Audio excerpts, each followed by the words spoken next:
Hello, everybody, and welcome to the S&M show, the Sam and Ming show, broadcasting live from the home of the comic book men, Jay and Silent Bob's secret stash. Hello, Samantha Q. My name is Ming Chen. Is this the first time we're meeting? Hello, Ming Chen. Hello, how are you? Good. How are you? My name is Ming Chen. Hello, how are you? And goodbye. Can you say that a little more Asian-like? Hello. No, I can't. I can't even do a racist impression of myself. I leave that to the experts. Brian Johnson is not here. Brian Quinn is not here. So I leave it up to you. No, I can't do Asian. No, don't do Asian. Yeah, I can't do Asian. Don't do Asian. Don't do Asian. Hello, Samantha Quintus, the Zen librarian in the house. In the his house. We're back. I'm a little rusty. I know we haven't done this in a while. I missed the freaking crap out of you. Did you really? I did. You just saw me yesterday. I know. I did.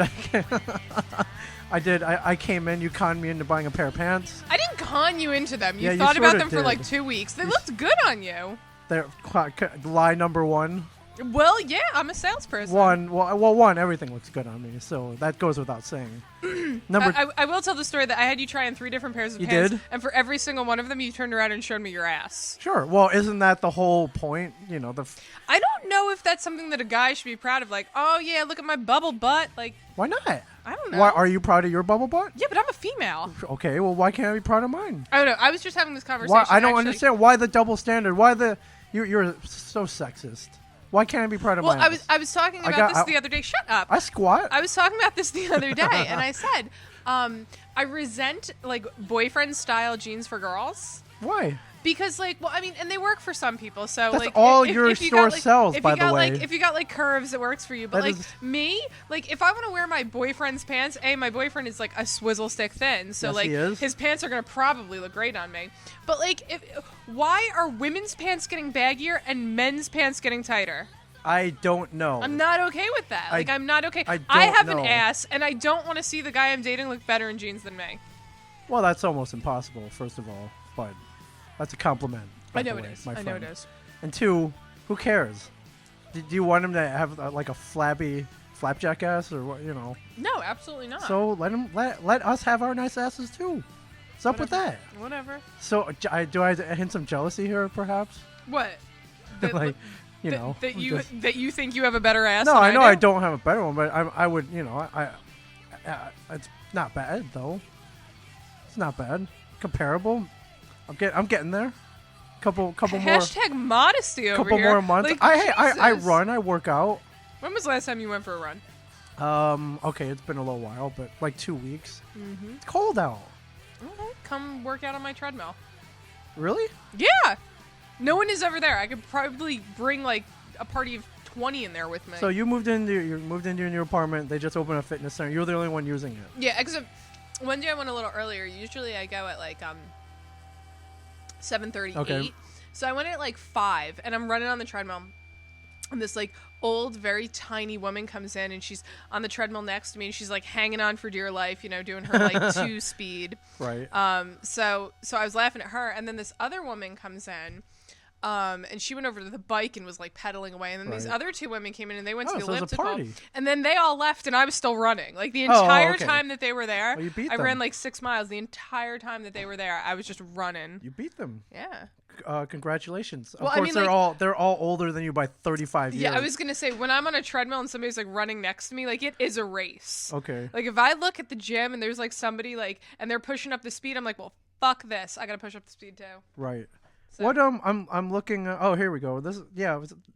These boyfriend jeans. Now, if you're not familiar with the term boyfriend jean, relaxed, a little more relaxed, like a guy would wear, and they're popular with women now. Yeah. A certain market of women, not all women. Yeah, I would say. I mean, it's definitely aimed at like curvier women, but like for me, like I have the body of a 13-year-old boy. Like I'm not gonna sugarcoat that.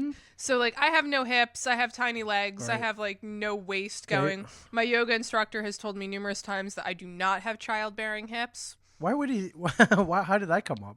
I don't know. That's a little weird. Christian. I know that's a little weird though. Male. Yeah, he told me that he just like looked at me one day. He goes, "I got to be honest with you. You don't have childbearing Does hips." he I was want like, you to bear his children? I don't know. I think that might be some like, kind of code. I mean, shit. I don't know what kind of kids we would have. They'd be like gorgeous little children, but like my anger and his like ultimate zen, that would just completely No, they cancel clash. each other out. All right, continue. Our kid would have no personality. Continue. Boyfriend jeans, yes. So yeah, I mean, they're made to be a looser fit, but like if you're like me and you're like kind of a rail, like they look terrible. Have on you me. tried them on? I Because do. the They majority look like of mom jeans. on me. that's exactly what they are. Well, yeah. They're high waisted. They're baggy. Yeah. You can't make out any shape. Yeah.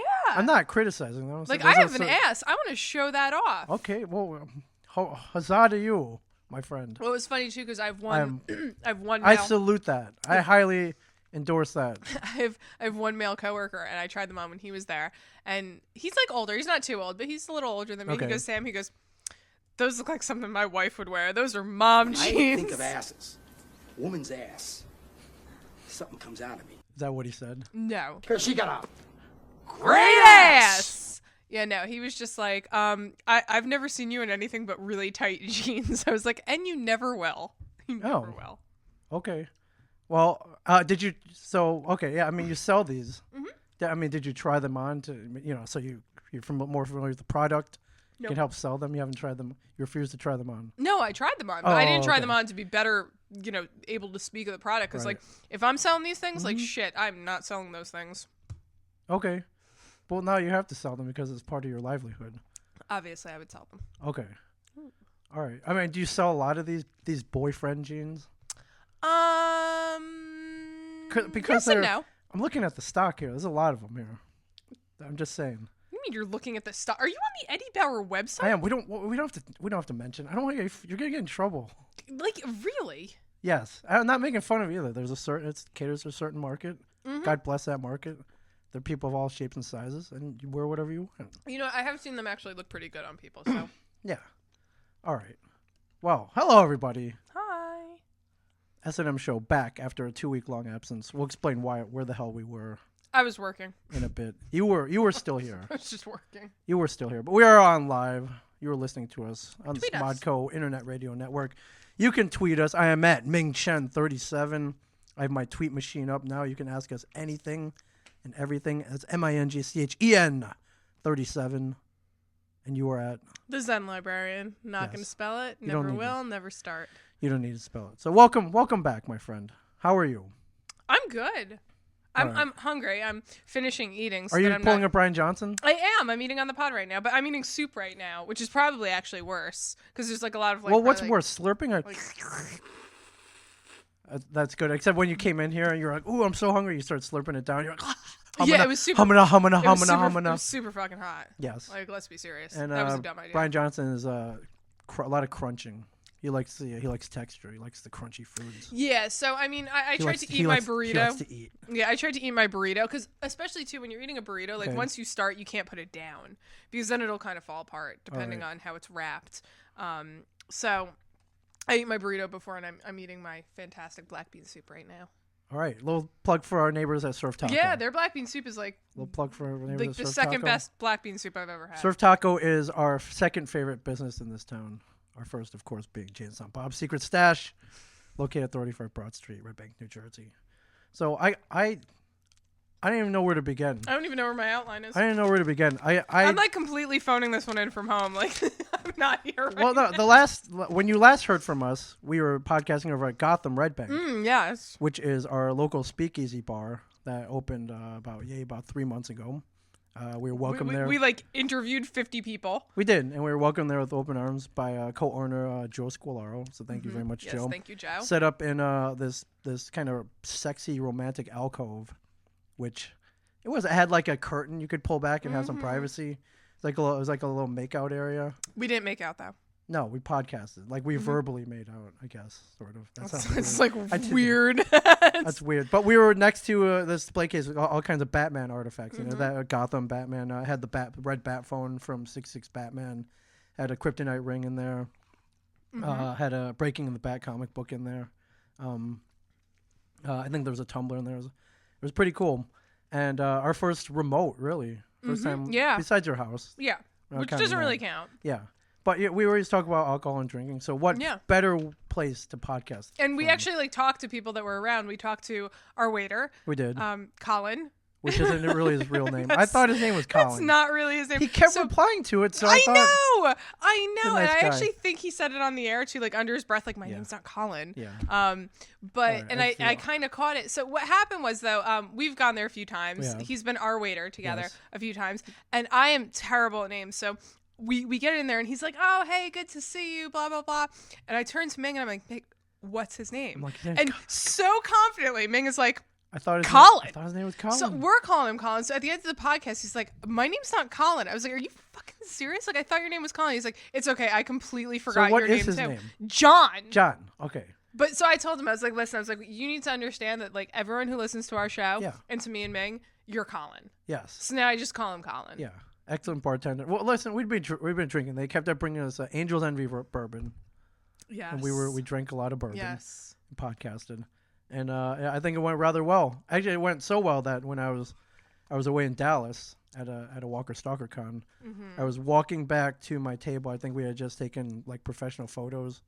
And I was walking back to my table, and this dude stopped me. He was like, "Dude, I love your podcast. That one you did with at Gotham was awesome. You should do more of those." And it took me aback.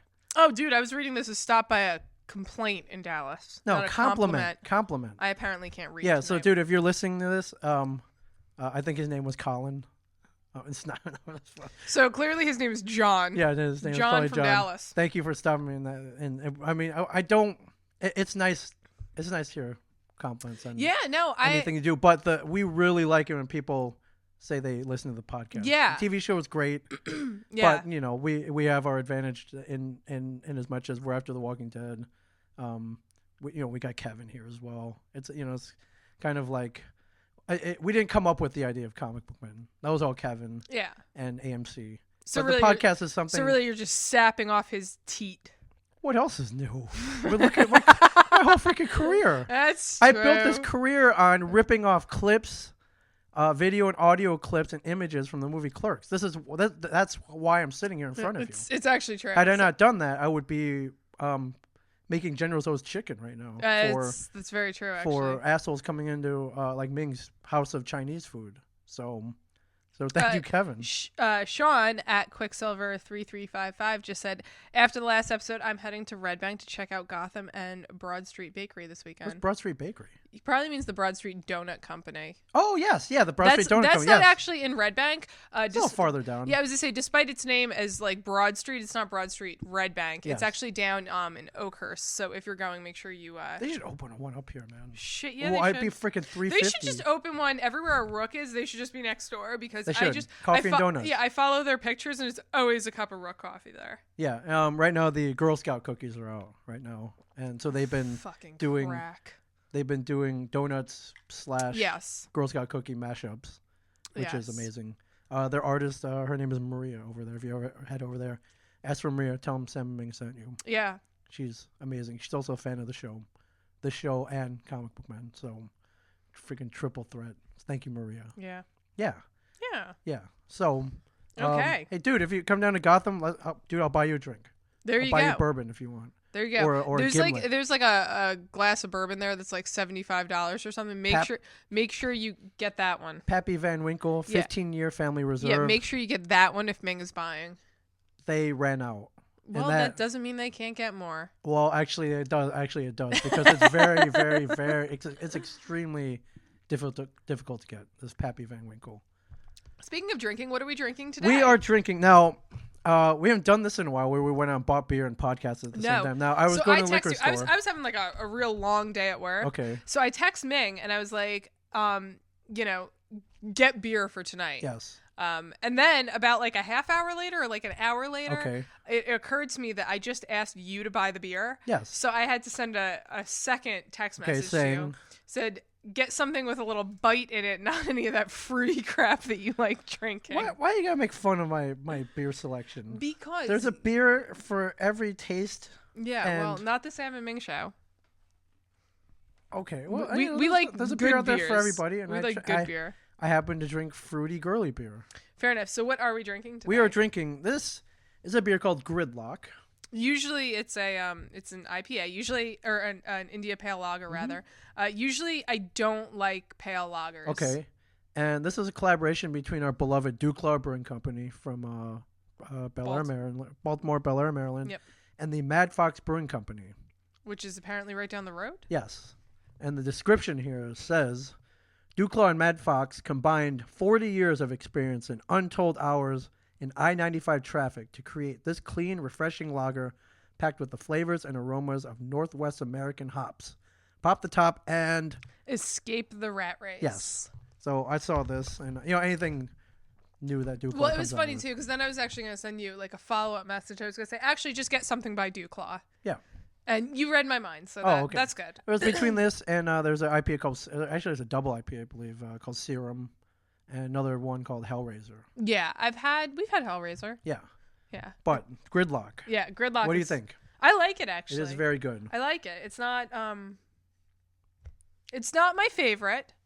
Okay. Well, I'm like a dark chocolate, oatmeal stout kind of girl. So it's Dark. not my favorite, but it's not, it's not girly. It's though. not the worst thing you've had me drink. It's not girly. No, it's not girly. Speaking of girly, I just wanted to mention the Abita Brewing Company in New Orleans, one of my favorite brewing companies. Really good at that fruity shit. Yes, they do a seasonal right around this time called Abita Strawberry, which I like very much. I've publicly announced that it's one of my favorite beers, if not. That was actually when I text you about not getting some fruity shit. That was the one that I didn't want you to get. Okay, well you could have just said that outright. Why didn't you just say that outright? Anyways, it's seasonal. It comes out about March-ish. Marchish. Yes, so it is out now. I saw it, and not only that, it used to only come in bottles. I'm happy to announce it is in 12-ounce cans now. Oh, Available so you in can be 12-ounce real cans. classy. It can be real fruity Wow. and girly. But if you are a Beta Strawberry fan, grab that. There was at one point where it was hard for me to get it here. It hadn't spread to New Jersey yet. Yeah. I needed friends to get it for me. And now I can go out to my favorite liquor store and get it myself. There you go. So it's things are coming up, Ming. Things are going good. I hate that phrase. All right, they're not coming. Things are things are hate doing that great. phrase. Things are going great. But I am drinking this beer. This is in tribute to my mother-in-law, who passed away about a week or so, almost 2 weeks ago, actually. About 2 weeks ago. And Yeah. part of the reason I was out last week was in Ohio with my family. And awesome woman. She would tell me, well, here's the weird thing. You've met my wife briefly. Yes. Wife, very, very, very straight-laced, amazing woman. I think if you Heart of gold to put up with you. puts up with my shit, yes, yeah. But I think I like Patience of a the saint. app description. I think I mean she's so great that Brian Johnson, who doesn't like anything, Brian Johnson loves her. So Brian Johnson likes her a lot. Your mother-in-law or your wife? My wife. Oh. She's, Well, yeah, she is everyone loves truly- your wife. Wife is truly. We like pray for her daily. Yes. Apparently, My wife is truly a saint. The Twitter wives. I love most people. I love my mother-in-law. My mother. A lot of people don't like their mother-in-laws. yeah. Just I don't know, overbearing or whatever. Okay, so obviously when you were first courting your wife, Yes. Obviously when you're dating somebody, you kind of, and when you ask permission and stuff like that, you kind of have run-ins. You kind of have like hang-ups sometimes Sure. with your family Yes. and your other extended family. What's one of the funniest stories that you have about your mother-in-law? The funniest stories? Like one of them. I think she would. I think my mother-in-law kind of introduced me to drinking. Okay. Yes. Now, my mother-in-law, awesome woman. She had a little edge to her. I kind of like she's telling me there's a place not too far from here called the Ruts Hut in Okay. Clifton, New Jersey. It's an old hot dog joint. Been around since I think in the mid 40s or 50s. One of the best hot dog joints in the state. Yeah. So it's an old little brick building, this huge parking lot, and she grew up around there. And so what I heard is when she was growing up, that's where all the kids would like cruise and park their cars, just kind of hang out. And in the back of my mind, I just kept thinking like, wow, it's like Greece, man. Yeah. It's like Greece. And I kind of thought my mother-in-law is sort of like Rizzo, where she kind of had like an edge. So could she drink you under the table? Oh, definitely. Most definitely. Well, I mean, not that that's hard, but Yeah, well, she drank, she smoked. And more oftentimes, and she put up with my shit. More oftentimes than that, she would defend my antics.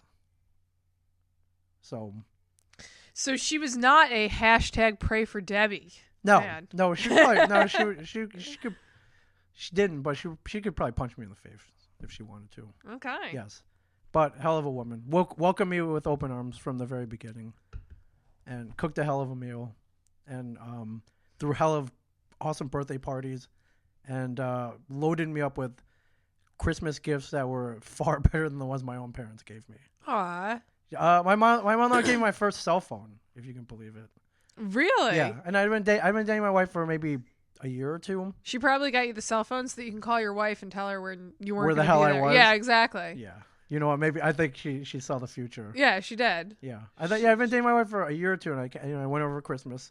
And, usually you're when you're dating, your girlfriend's mother will give you, like a $10 gift card or something. Yeah. Or I don't know, like a tie or Yeah, or something. like a shirt or something. But I get this little box. I open it. There's a freaking cell phone in there, and this isn't like now where you can get a cell phone for like $9.99. This is freaking 96 maybe. Yeah. Where it looked like a Zach Morris phone, but I'm like, holy shit! Like, it was. Who didn't love those Nokia Lumias or whatever they're called? Yes, and as a matter of fact, I think I still have it. I kept it. Aw. Yes, so I am going to miss her. I hate death, man. Yeah. That sucks. I kind of put it aside. I ignore it. Yeah. Probably not the best thing to do. No. I don't really acknowledge it. I deny it. I was I think talking. death is probably the worst thing ever in the world. I was talking about. I hate it. My aunt, since Easter's coming up. Easter was my aunt's holiday, and the real reason for the season in our family, and last year it was our first year without her, and we usually went to this place Pantages up in Watchung. Yeah. Snuffy's Clam Bar. Snuffy's Clown Bar? Clam Bar. Okay. Yeah, it's Pantages restaurant, and I'm sure Michael Gaines knows what I'm talking about. So we would go up there. She knew the owner, and she would have lunch with him every like Tuesday or Wednesday or something. So each Easter we would go there, and it was our first Easter last year without her, and we didn't go. I remember I was so pissed. Yeah. Like I really just filled with rage because my aunt was stubborn. She was a pain in the ass. I mean, Jesus Christ, like she couldn't even tell people she was dying, and stubborn pain in the ass. It runs in the family, I see. She wouldn't let anyone see her because she was vain as shit. She didn't want to look bad. I was the only person that she let see her. Again, runs in the family. Jesus, like Christ. I think I like this woman. She was a real pain in the ass, and pain in the ass, you say? Yeah, she was a fucking bitch most days. She criticized the shit out of bitch everybody. Most days, you say? Yeah. It's me. I mean, I get it. And okay. But this year I found myself reminiscing about her a lot because for the first time we're actually planning on going back to Pantages possibly. You should go. Well, that's what I said. I told my mother, even if it's yourself. I was like, listen, shit, I'll go with you. I was like, listen, my neighbors, they or my relatives, they live like way up North Jersey. Yeah. I'm not driving up there again. So I'm like, listen, I was like, it's either I spend Easter with Alex's family, or if we're going to Pantages, we'll come up there because that was my godmother's thing. Yeah. That was my aunt's thing. And it made me think about it. I was actually talking about her at work, saying all the same stuff that I said about how she was such a pain in the ass. And I was actually like almost crying at work when I was talking about it. Yeah. So yeah, I definitely, I remember when she died, I feel like I kind of tried to put it behind me. I feel like I like really failed miserably at that. Yeah. But, I think there's still like a part of it that's unaddressed in my head. Oh, I mean, that was the thing too. She's the kind of person that, the reason why we didn't know she was dying of cancer was because she didn't say anything. Well, no, she didn't even find out. She wouldn't go to doctors. She wouldn't. So by the time she finally did go to a doctor, cancer had taken over her entire body. So, she kind of looked the other way from a lot of things, emotion and, serious things included. So there's probably a lesson to be learned in there for both of us that yeah. You got to deal with it. Yeah, you gotta look the bull in the face and grab his testicles or whatever that weird quote is. But yeah, all right. So it's like death sucks. Yeah, no, death. And mother-in-law, hell of a grandmother too. So I was lucky my kids got to hang out with her for a while. You were lucky that your kids got to hang out with Anybody? her more than you. I don't. We might be neck and neck, even though she lived in another state. Yeah. But yeah, so I'm drinking this gridlock in honor of her, and. Sean says he's gonna take you up on that drink. Okay. Yeah, it sucks. Of course, you want more time with people, Yeah. but then you look. She got to see my kids. Got to see me act a fool on TV. Possibly her eyesight was going by the end, so I don't know how much she actually saw, which is probably a good thing. Jesus Christ. And you got to see my wife. We got to see us get married. Graduate high school and college, and a lot of milestones. It's true. Yeah, but you always want more time. Oh, you always want more time. Yeah, and yeah, it stinks. But so I was in Dallas. So I went instead of going from Dallas back to here, I went from Dallas to Columbus, Ohio, where she was. Yeah. For the wake and the funeral and to take care of some things. And then we came back here. So it was a hell of a journey. Yeah. Kind of all around the U.S. of A. Hell of a journey. Yes. But even before all that, so that's my mother-in-law, Judith Dompierre. Thank you for everything. Oh, thank you, Judith. Pray Yes. for Judith. Pray for Judith. Pray for Judith. Is that a good thing or a bad thing? I guess that's good. Yeah, just pray for her. And yeah, thank you for birthing your daughter, who would That's eventually weird. become my wife. It's weird. Why? You went there. Why? Because now we're all thinking of Childbirth? and vaginas of your mom-in-law. My mother-in-law a vagina. Yeah, I'm not no, thinking. I wasn't no. thinking of that. Well, but now it we seems all so sad. are. Thanks to you. This is why I Now have we you all here. are. So, and thank you for putting up with my antics. Yeah. All right. So do you when we last left off, you had acquired a second cat, I had Kingsley cat, Kingsley to cat. go with what's your other cat? Spencer. Spencer cat. Spencer cat. Yes, and I didn't know if you had an update or not. Well, my neighbors hate us. Okay. You. So my neighbors hate us. Oh right. So I guess it was the footsteps. Right? Yes, They don't it's like running back and forth. They don't like that. Okay. News to them. I But don't like them. that So loud, wild sex you've been having in the middle of the night. They didn't say anything about that. right, they didn't say anything about that. So, I guess I don't know if I think they're going through phases now. Okay. So I think at first they tried to be louder than us. So Why is that? How's that going to solve anything? Well, I don't know. So hold on, I'm just trying to get the clip. Okay. Oh, you recorded something? Well, so what happened 'Cause was, your did walls I are tell you that they called the leasing office? So they filed a formal yeah, complaint. So they No, I did not hear. Okay, this. so they called the leasing office, filed a complaint. These are your and downstairs neighbors. these For are- anyone these are tuning my- in for the first my time. downstairs neighbors that I've recorded and played on the show. Yes. My downstairs neighbors called the leasing office and they said, I don't know what they're doing up there. They must have a kangaroo. So Joe calls us and he's like, okay. Joe, so the manager. Joe, the leasing office Okay. guy, he calls us. And Do you have a he's like, kangaroo in there? I'm sorry, Well, Barbara. no, he goes- Hey, I didn't see no kangaroos on the lease. He goes, so your neighbors have filed a complaint Okay. about you. He's like, I checked your file. It says that you have 2 cats, that you Okay. pay for 2 cats. He's Mm-hmm. like, so I told them, had it been a dog, maybe I would have told them to play ball outside. He goes, but if you have 2 cats, then Mm-hmm. I just think they're fucking crazy. Right. And he's like, listen, he goes, between you, me, and the wall, and well, now everyone on this pod, he's like, we all kind of hate them at the leasing office. Okay. We're just kind of waiting for them to die. So that okay. Basically. The So- one instance where death is a positive. So perhaps? so needless to say, he's just forget about it. So then I guess they tried to be louder than us. How you gonna forget about it though? You so- can hear them complaining. You can hear So them. this is what happened a few Okay. days later. Okay. This is at about I don't know, 7 in the morning. Okay.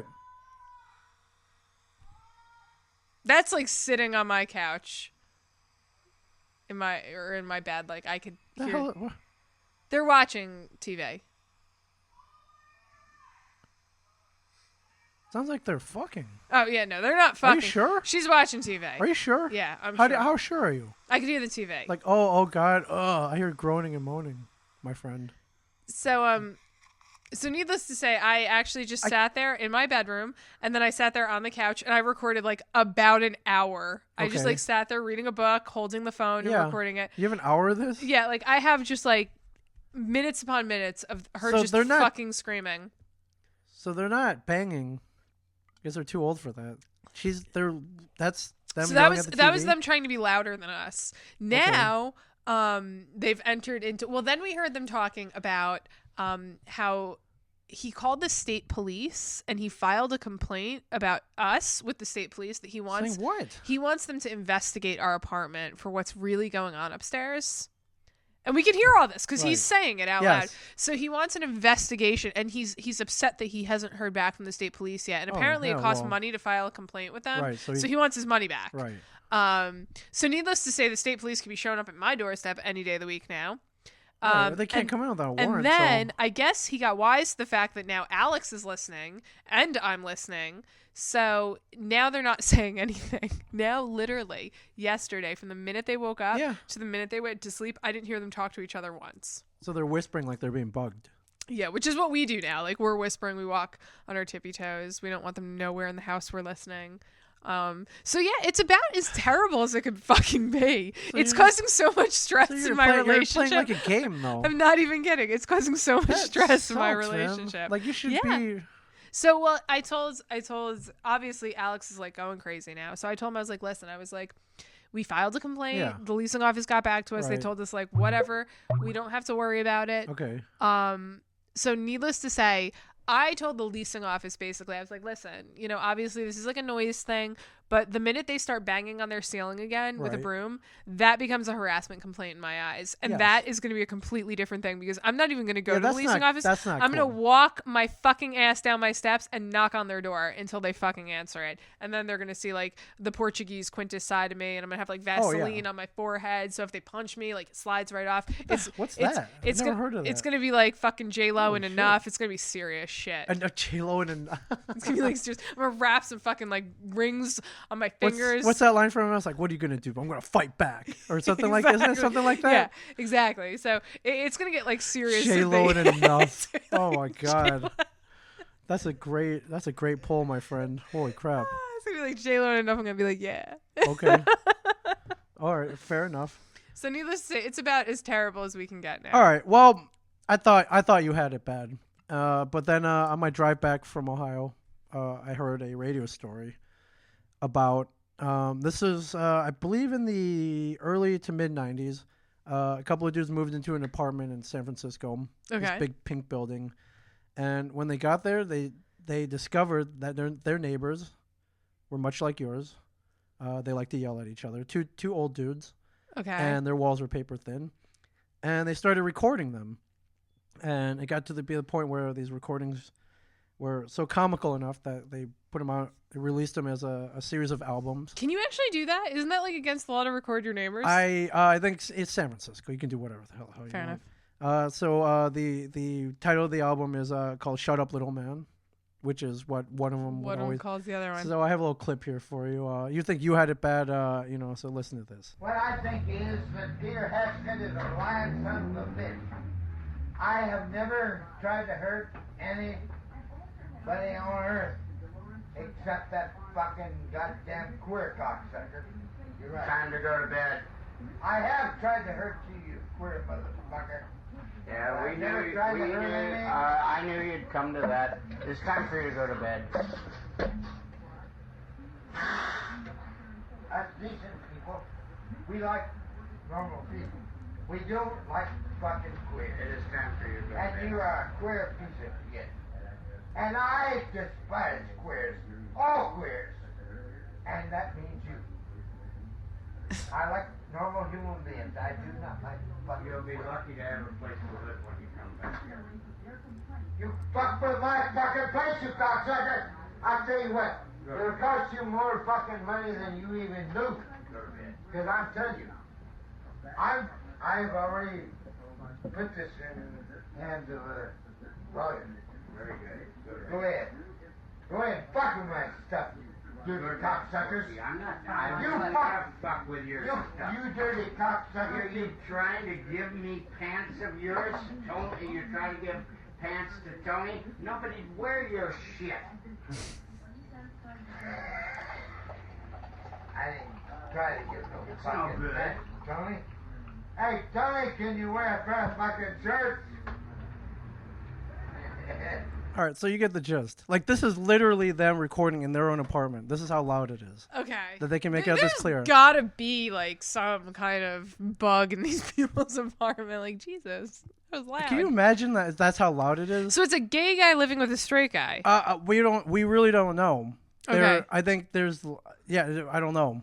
Okay, because like I mean, when you put it to me, it was these two gay guys living, or two guys living in San Francisco. They could be. Yeah, that was. I thought that they were both gay together. That was a question. Perhaps they are. Because the animosity that he used that word, it's almost like self-hating, right? So yeah, they probably are a couple gay guys. Okay. I don't know. Obviously alcoholics. Yeah, obviously. Yes. And I'm just saying you could have it. You could have it worse. I got another clip here, a short clip here. I'll play for you here. Good. Goodbye, you fucking queer motherfucker. The best thing that can happen to me, according to my doctors, is for I to say goodbye, you cocksucker, and never see you again. I'll be so fucking glad when you're gone. Because I despise fucking punks like you. Good night, punk. You punk cocksucker. I'll be glad when you're dead or gone. Jesus Christ.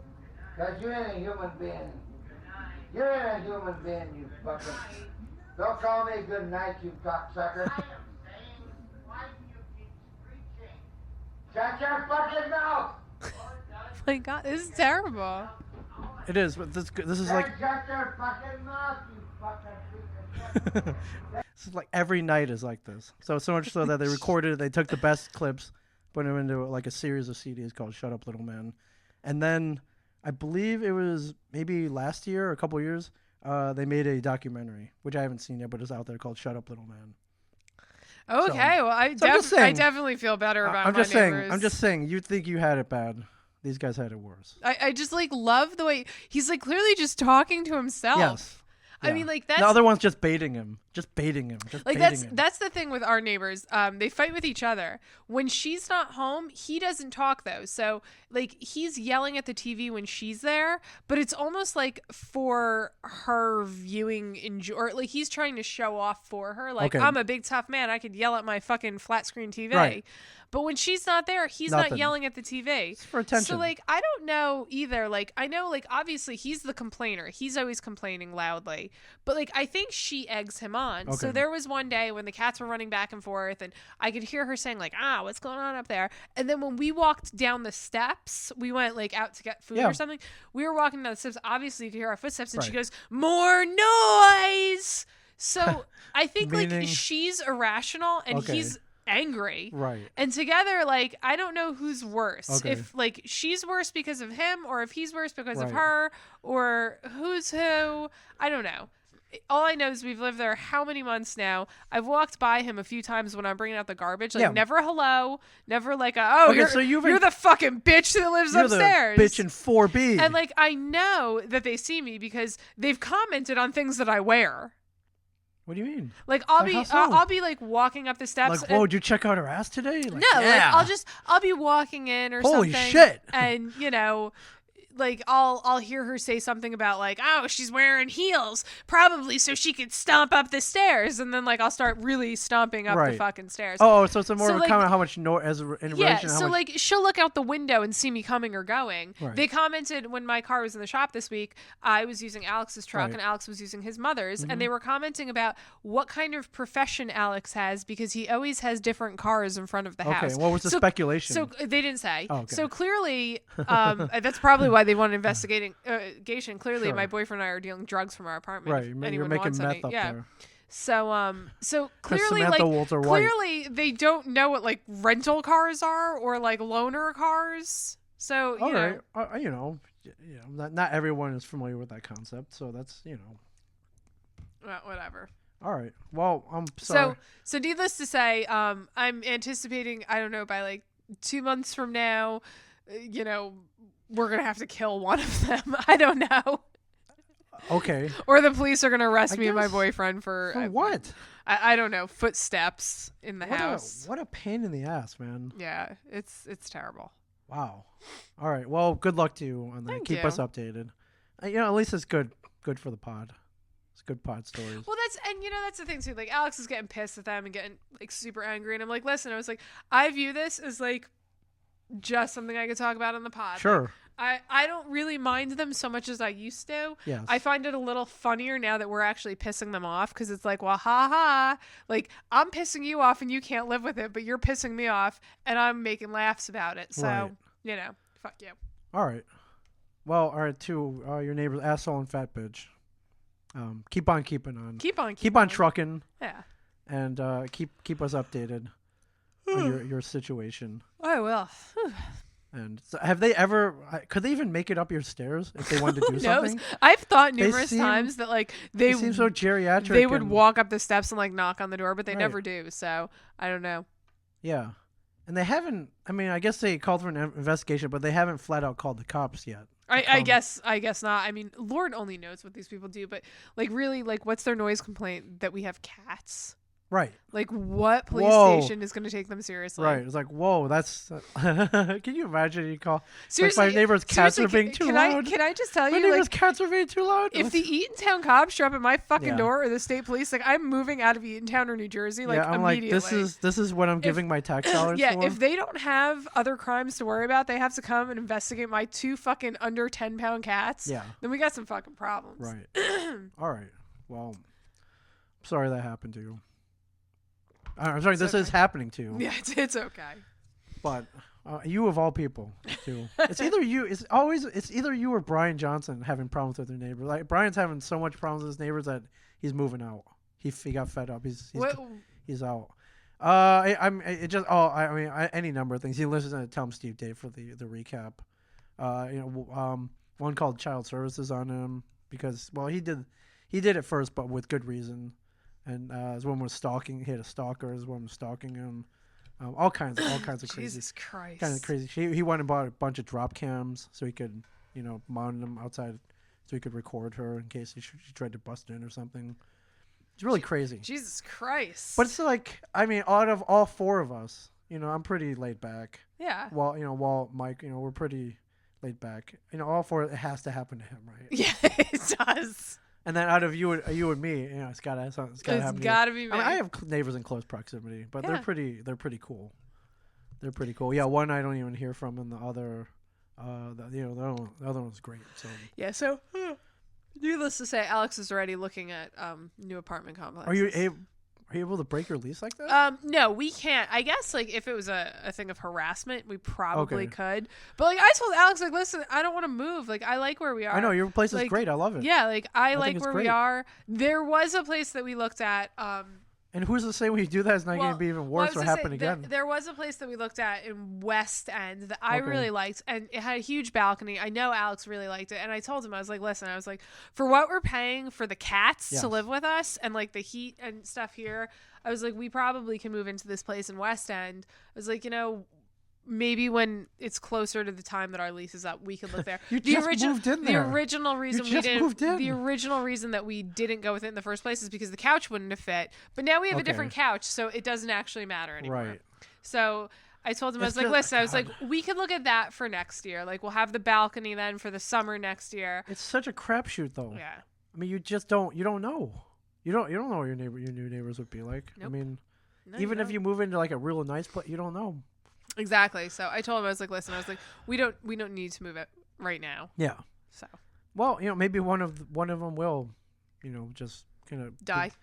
heart attack yelling at Jeopardy, or I wish they watched Jeopardy. I love that show. I would play along with them. Stroke watching the Showcase Showdown. I don't know. I don't know. These game shows are stressful. You just don't know what could it's push true. It's push true. people over the edge. It's true. Yeah. So, before I went to Dallas, I don't know if you checked my Twitter feed at all, but Yeah, we you may checked have your seen Twitter a feed. an odd photo of me sitting on Brian Quinn's lap at Yes, a Devils I game, did. perhaps.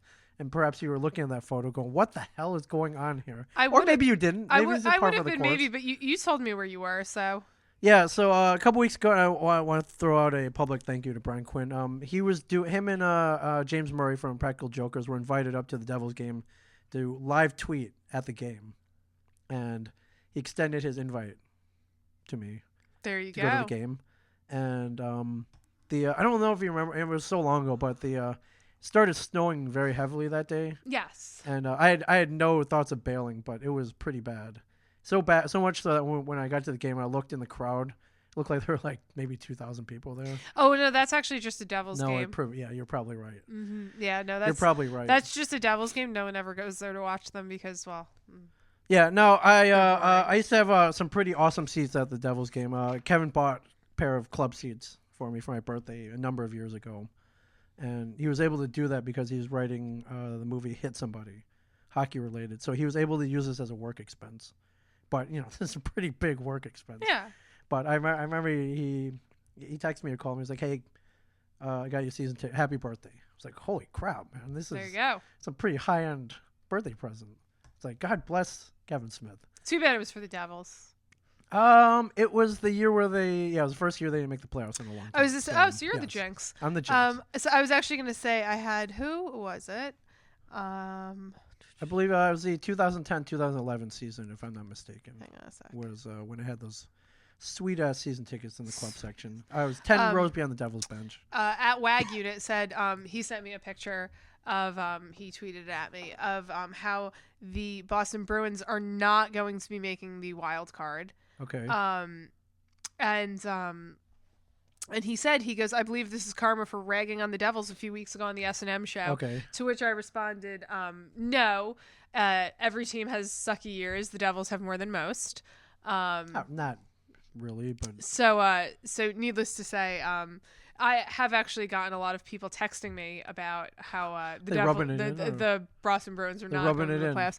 Yeah, so actually, my you deserve it. Yeah, no, and you know what? I'm totally okay with it. I was like, listen, I can handle it. I could dish it out. I could take it. Okay. I can't wait to watch some of my least favorite teams get knocked out. Okay. So? Such as New York Rangers. Actually, no, I'm rooting. I know you are. I'm rooting for the New York Rangers. I know you are. It pains me, but I realize that. So, although the other day on my time hop, there was a great drunken picture of me from a Devils game in which I was wearing a Devils jersey. Really? Yeah, because I used to support the Devils. Oh, well, I'd like to see this photo. Well, you never will. Oh. Okay. And I was there with one of my friends, Marissa, and she's a Rangers fan, so she was wearing a Rangers jersey. I was wearing a Devils jersey. Right. I do still have the jersey, actually, too. It was my own jersey. You may come back to the light side. No, probably not. The good side. But I did when I used to go to games at Prudential Center. I used to wear if like the Bruins or back when I was a Canucks fan, if they weren't playing, I would always jersey. Yeah, I would always wear it. But no. Okay. No. This sounds like a like stakes for a future bet. Oh yeah. Yeah. I'm trying to think of who my jersey. It's probably Brodeur. Oh, okay, even better. It's the green jersey too. It's the red and green. Even better. Yeah. The Christmas tree jersey. Yeah. Okay, even better. So I had club seats, and with that comes it's pretty plush up there in the club section. You get all you can eat food. It was pretty awesome. Now this time, Quinn, I'm like Quinn invites me. He's like, all right, go to the East End VIP entrance, and they'll tell you what to do from there. I'm like, what the hell is this? VIP entrance. I didn't even know there was a VIP entrance. So I pull over. I get there. Yeah, because really, like Devils fans, nobody that's a Devils fan is very important. No, like I thought I was at the. No, upper, really though. I thought, and I've been in a box. Kevin's gotten a box on a number of occasions where we watched from a suite. That was cool. So I thought I'd experienced the high end of watching hockey at Prudential Center. The Devils, no. So I pull over this VIP entrance. Guy pulls up. It's like, give me your key. I'll be parking your car for you, sir. Head on to the front desk and give them your name. And I'm like, okay, what's this? So I go up there. I don't have a ticket, so they're kind of like, where you're supposed to have a ticket. I'm like, no, I'm on a list. And they look and they see my name is on the list, and then they recognize me. It's like, oh, you're Ming from Compliment. Right this way, sir. So I'm glad. I bet Brian told him to say that to you. I stroke maybe, his ego a little bit. Maybe Quinn wasn't there yet. I had gotten there before he did. He called it. He called it ahead. I don't know. So I'm in this underground area on the floor level, and they lead me to this room with double doors, and I go in, and I see there's this whole room, and on one end is like this huge row of sushi, and next to it are lobster tails and crab claws, and I think there are raw oysters too. Next to it is like a prime rib carving station and all this other crazy shit. On the back wall behind there, it's a big dessert bar with like the most decadent treats all the fixins you could have, and then like all these freaking cutting board, like appetizers, like prosciutto and all that. And there's a bar there, of course. And I think all the booze was free. I don't know. It was just handed to me. So and I'm like, what the hell is this? I didn't even know this. It was this weird underground like high roller bunker down there that I never even heard about. And dude comes up to me. He's like, oh, thank you for coming. I like the show. Quinn should be here any minute. Show you. Yeah, showed me to the seats, which were I sent you a photo. Yeah. They're pretty much on the glass. Yeah. And so I waited for Quinn, and then Quinn got there, and he got me involved in the tweet up or whatever they call it, as well, where a dude was sitting there with a laptop, and he would read tweets, and each of us would reply to them in some witty way, and try to be funny. So and then between the second, third periods, Quinn and Murray got to ride the Zambonis. But Quinn was like, how many people can fit on that Zamboni? He's trying to get me on with him. He's like, no, only one other passenger, sir. Well, good for you. But one guy tweeted and he was like, well, how the hell is Ming able to see over the glass? Or over the boards, he said. It was even more insulting. How is Ming able to see over the boards? And so we tweeted out the photo where I'm sitting on Quinn's lap. And that was how I was able to see over the boards. Aw, that's cute. Yeah. So apparently Q and the other Jokers have access to this in these seats whenever they want. Do I hear that little jealousy monster coming out of you again? No, it's not jealousy. Yeah. Well, can we maybe a little rewind a second when I was talking? Well, okay, hold on. When I was talking about how last night I was watching the TV show Pretty Little Liars. Yes. And you checked what their ratings were, and because I said they're like the most popular show on ABC Family. Yes, they're very good. And you looked up their ratings. And, about 2.2 million. Yeah, and pretty good. Yeah, I hear that little jealousy rage monster coming out of you again. It's a show on ABC Family, which is watch more, but it's more mainstream, I would say. It's a show about four ditzy girls who live these pointless fucking lives with somebody stalking them, and none of them are smart enough to actually tell anybody of cause or consequence. That show is beating you in numbers. Yes. Well, you watch it. You didn't watch my show. Well, okay, first of all, it's on ABC Family. It's got the word family in it. It's got a wider reach, I would say. More mainstream, especially to middle America. 2, it's on 8 o'clock on a Tuesday, not midnight on a Sunday. Now, granted, we are after Walking Dead, which is the hottest TV show on the planet right now. Not really. On the greatest network on the planet. But, so there's that as well.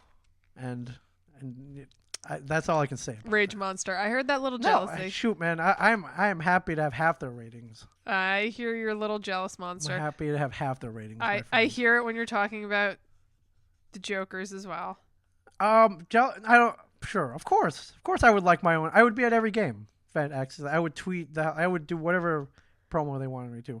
But may I rebut this? One, we shoot the store in here. We shoot the show in here, of course. And on every episode, you can see that we have a freaking devil's shrine in here. So and Walt wore a devil's hat. Walt wears some devil's paraphernalia in every single episode. Well, I guess the real question is, why is Walt giving the devils all that free publicity? Because he's a fan. When they're not giving him anything back, and they're giving it to the Impractical Jokers instead. I don't know. I'm just saying that on all we have aired 52 episodes. All 52 episodes. We've advertised devils in every one. I'm just saying that this is a fact, correct? It is. All right. And if you don't see Walt on screen, there's there's a photo of Marty in the background. Not right now, but they moved it.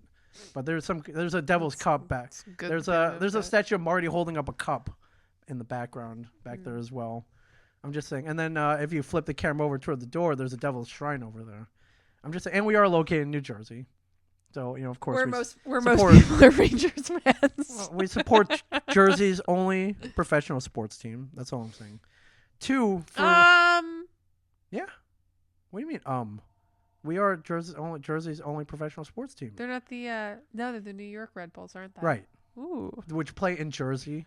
So do the New York Giants and the New York Jets. Yes, which is bullshit, but that's for another podcast. Jesus Christ. I also want to mention, it's just a fact, for the period of about a year and a half that we did have a podcast called Puck Nuts, solely dedicated to the New Jersey Devils and partially the NHL. I was going to say, and because it was solely dedicated to the Devils,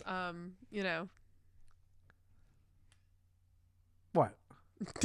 All right, so that's point number 2. Point number 3, my boss, Mr. Kevin Smith, is also a noted huge New Jersey Devils supporter. Yeah. So So why not us? Why not us? Ming If Chen? I got those seats, I would. Yeah, hey, what are you doing tonight? Let's go eat some freaking. Do you eat lobster tail? I'm allergic.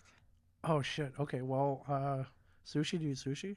Veggie sushi. All right, like prime rib and I don't creme brulee. Yeah, creme brulee is Okay. fine. All right. You know what? Whatever they would bring you, whatever you wanted there. Let's just put it that way. It was like freaking Willy Wonka. Hey, I would completely use you to go see oh, the and Devils free booze. Would play you, the free Bruins. booze? Would you get Yeah, the free to booze? see the Devils play the Well, there you Bruins. go. Yeah. Well, we missed that, by the way. I know. How did we miss that? God, I didn't even know it was on. We should have known. We're stupid. Duh. Yeah. I have to admit, this year I've just been like so out of it with sports wise. Well, you got other things to deal with, like crappy neighbors and. Yeah, with crappy neighbors and like moving and my sister's wedding and my sister's baby and my Yes. sister Yes. and different shit like that. Like I really didn't watch much hockey this season. It's not over yet, and No, I know. Usually I watch more games though, and I Well- really just, especially like usually most of the time I don't watch Bruins games, but usually I watch more Rangers. Well, it's games hard at to. least. It's hard unless you have FSN. Yeah, East or usually I whatever. watch more Rangers games though. That's painful. That's painful. I'm just saying. Better than watching a Devils game. I'm just saying. Somebody asked me on Twitter yesterday. He was like, "God damn, man, can't you hate something?" And I do. New York Rangers, close second, New York Yankees. So, yes, I can. I do in fact hate something. Not much though.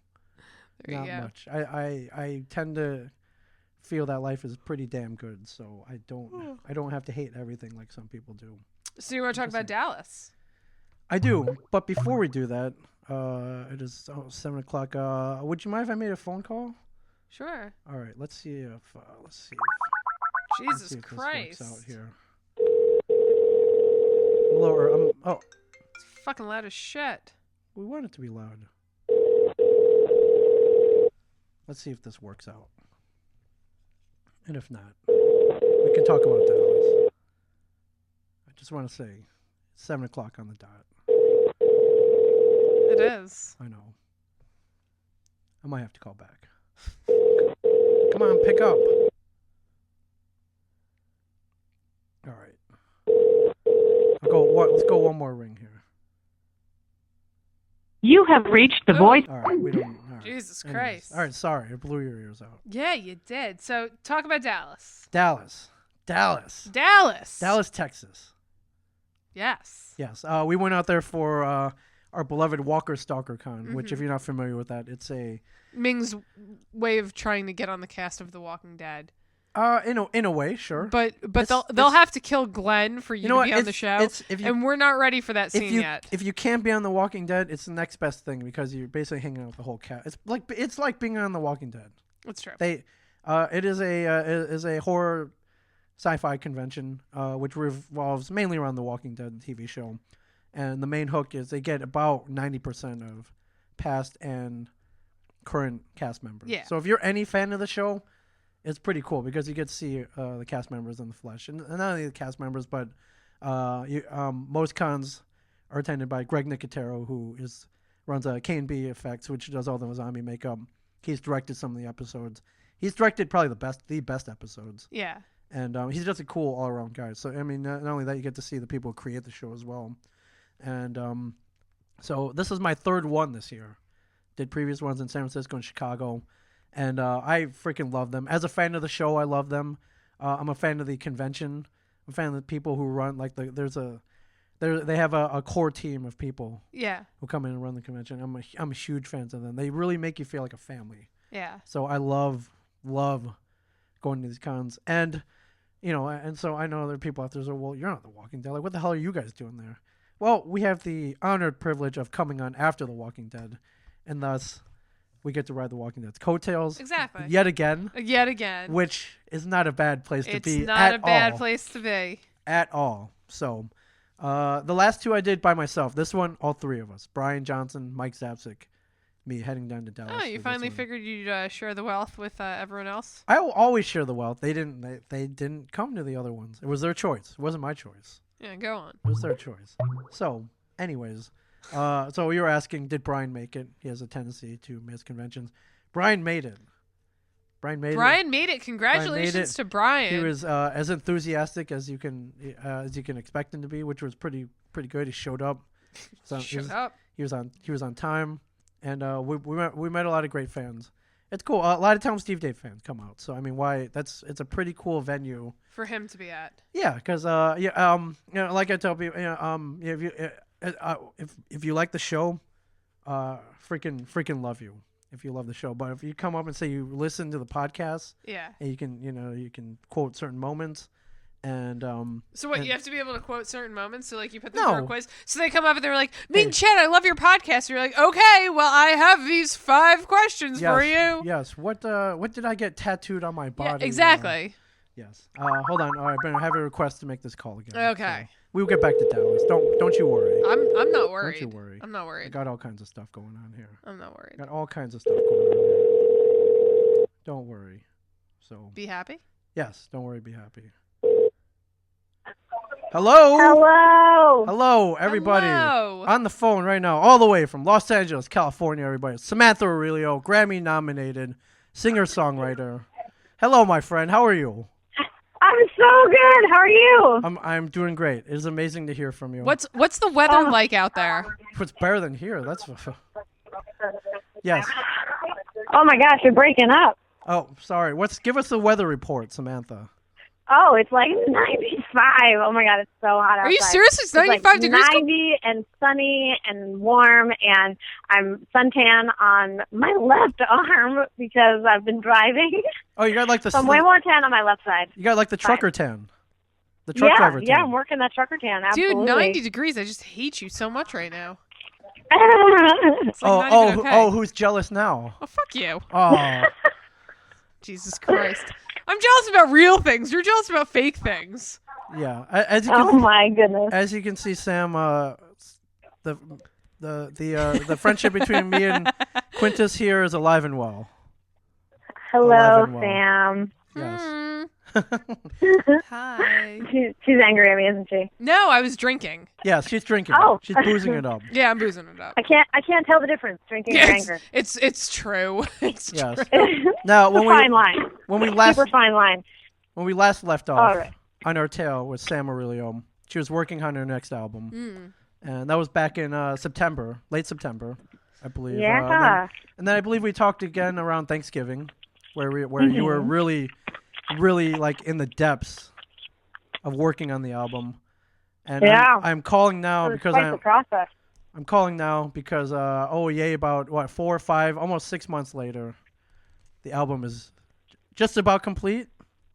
Just about complete. I'm waiting on my masters right now. Masters, Should be printed up by Monday. masters, And masters. master. So the album is done, my friend, and it is its worldwide release on April 4th, 2015, Absolutely. Which Isn't that also- exciting? which also happens to be Sam's birthday. It will be released the day after my birthday. Why not the day of Um, your birthday? You didn't want to and- share your birthday with it? Say it one more time. I said, why not on your birthday? Did you not want to like share the spotlight with it? Like you wanted your birthday to be about you, and then you wanted the next day to be about you as well. Yeah, I'm sort of selfish. No, I wanted to book a Saturday night show, and I wanted to have the release on a Saturday night. Okay. So my birthday fell on a Friday, and I'm doing literally nothing but panicking on my birthday for this show. That's the day Yeah. after. So I Yeah. think we're having a little listening party So, on my birthday. dude, We're gonna eat sushi or tacos. You know, the norm. do both. Do both. Sushi tacos. Sushi tacos. Mm-hmm. So, she's having an album release party, which to me is like freaking amazing. Yeah. And this is a release party open to the public, correct? Like anybody can come to this. Anyone can come. It'll be at the Hotel Cafe on April 4th at 10 o'clock at night. It's $10 admission at the door. It's going to be a really great time. I might bring cupcakes. Oh, Yeah. all right. Here's wrong cupcakes. There you go. All right. And, Shit, I it'll go be a to, I great go to time. LA for a cupcake. Yes. So One more time. I have 2 questions. One, is there an album title? Yes.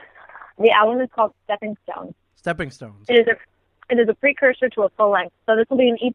There's 5 tracks on it, and it is the predecessor to the full length, which will be in the works in a couple months. So That's amazing. because if I haven't done enough studio time to go back in there right when you finish to journey on to the next thing. Naturally. You know you love it. You say I like do. you say I love it. It's great. It's such a great process. I feel like I've grown so much just by doing that. That's amazing. Now, one of these 5 tracks, if I'm not mistaken, The 5 tracks. Now, one of these 5 tracks, if I'm not mistaken, is my song. Is inspired by the person sitting across from me. Well, 50% of it's inspired by the person sitting across from you. Okay. Yes. It is a 2-part anthem that it came to be because of Miss Quintos over there. But yeah, that will be the last track on the album. Wow. Save the best for last. It's a very raw cut. The way that we're going to be performing it live is actually different than it is on the album, because when we're performing it live, we're actually going to have the full band in it. And I would actually like to take it back to the studio and record it with the full band and release it as a single later, maybe just for free, just so everyone can have it. But for the album, we wanted to do a very raw, very cut, very real bare bones sort of process. So it's a lot of piano, and then it gains a little bit of momentum over at the end. But it's very raw vocals. It was a very emotional day in the studio, a very long day. There's some voice quips that happened, and we kept them, and it's very real. You can hear the pedals on the piano. It's very cool. I really dig the track. It's a pretty raw song. It's pretty raw, pretty song. emotional. So we kept it as raw as we possibly could. I remember the first time you performed it live. I cried.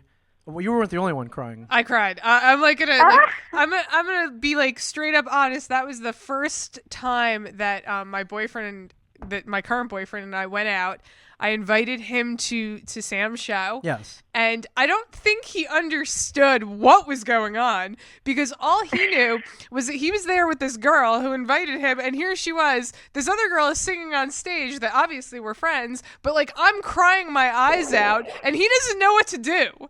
So he has been to another show with you, and now he understands it as my song. So he always knows kind of that it is going to make me emotional. It is going to deeply set me into memories, both good and bad, for probably the week after I hear it, and that's just something he has to deal with. The truck is going by. That's just something he has to deal with. Yeah. Yeah. Yeah, I remember I didn't even tell it. I was like, I'm going to play your song, and then I gave no intro.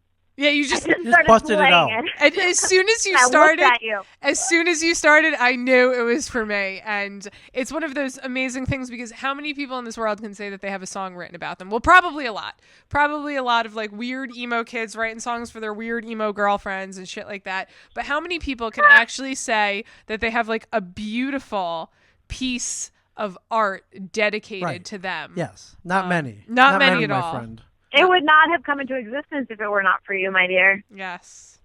You are intertwined with that song. So for as much as I hate everything about what led me to that song, sometimes the most ugly things in this world end up to be the most beautiful outcomes. And that, my friend, is the name of the song, Sometimes. Sometimes. So this is a stupid question. We'll segue into the name of the song. That was great, Quintas. That was really great, right? That was great. I was on a fucking roll there. Good job, Samantha. Yes. It's like you've podcast before or something. My God, it's like I do this. I know, it's crazy. This is crazy. But this is a dumb question, but the other 4 tracks, how do you feel about them? The other 4 tracks.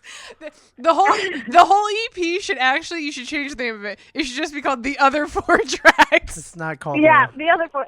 Samantha earlier, the other 4 tracks. Sometimes and the other 4. I'm sorry, Ming. What was how do you feel about them? Your general overall emotion, your basic overall feeling about the other 4 tracks that aren't inspired by Samantha Quintas. How do you feel about them? I mean, one of them was a re-record. We revamped Fly Away. Okay. That one will be on the album, and I love the way that it's grown. I'm very excited for that. Then we also finally put into the studio. I had it on my other EP, but it was a live cut from the World Cafe. in Philadelphia, so we finally put Circles Down. One of my favorite songs. And it is bomb. It's so good. I'm so excited for you guys to hear it. Scott Welsh plays guitar on that, and he just killed it. I love that kid. He just went off. He took my vision, and I was like, I just want you to just go for it. And he did, and it's great. And then I have Better Ending on there, which is a super sassy tune. Played it up. And I like that I got some upbeat tunes on there. It's super cool. Even though they have like this sort of like sad connotation, but they're super upbeat. And Alex Gonzalez played the drums, and he really killed it on that. And then we have. I see you have an Alex drummer too. I like that. Yes, my Alex drummer who went to New Orleans and came back to me. Yes. It's good luck. I'm totally about that. I think I think you can stay away. It's honestly, fine. I think all the cool kids are in LA. I was to say I think that like honestly everyone should have their own Alex that plays the drums. That's kind of how There I we feel go. about that. There we go. Ming, you got an Alex that plays the drums? I don't. You could share mine. I just sort of. I think I know someone who can hook you up there, Ming. I think I do. Well, I do have a guitar here that I haven't touched in a couple months, but I will. I bought you a book. Yeah. You did.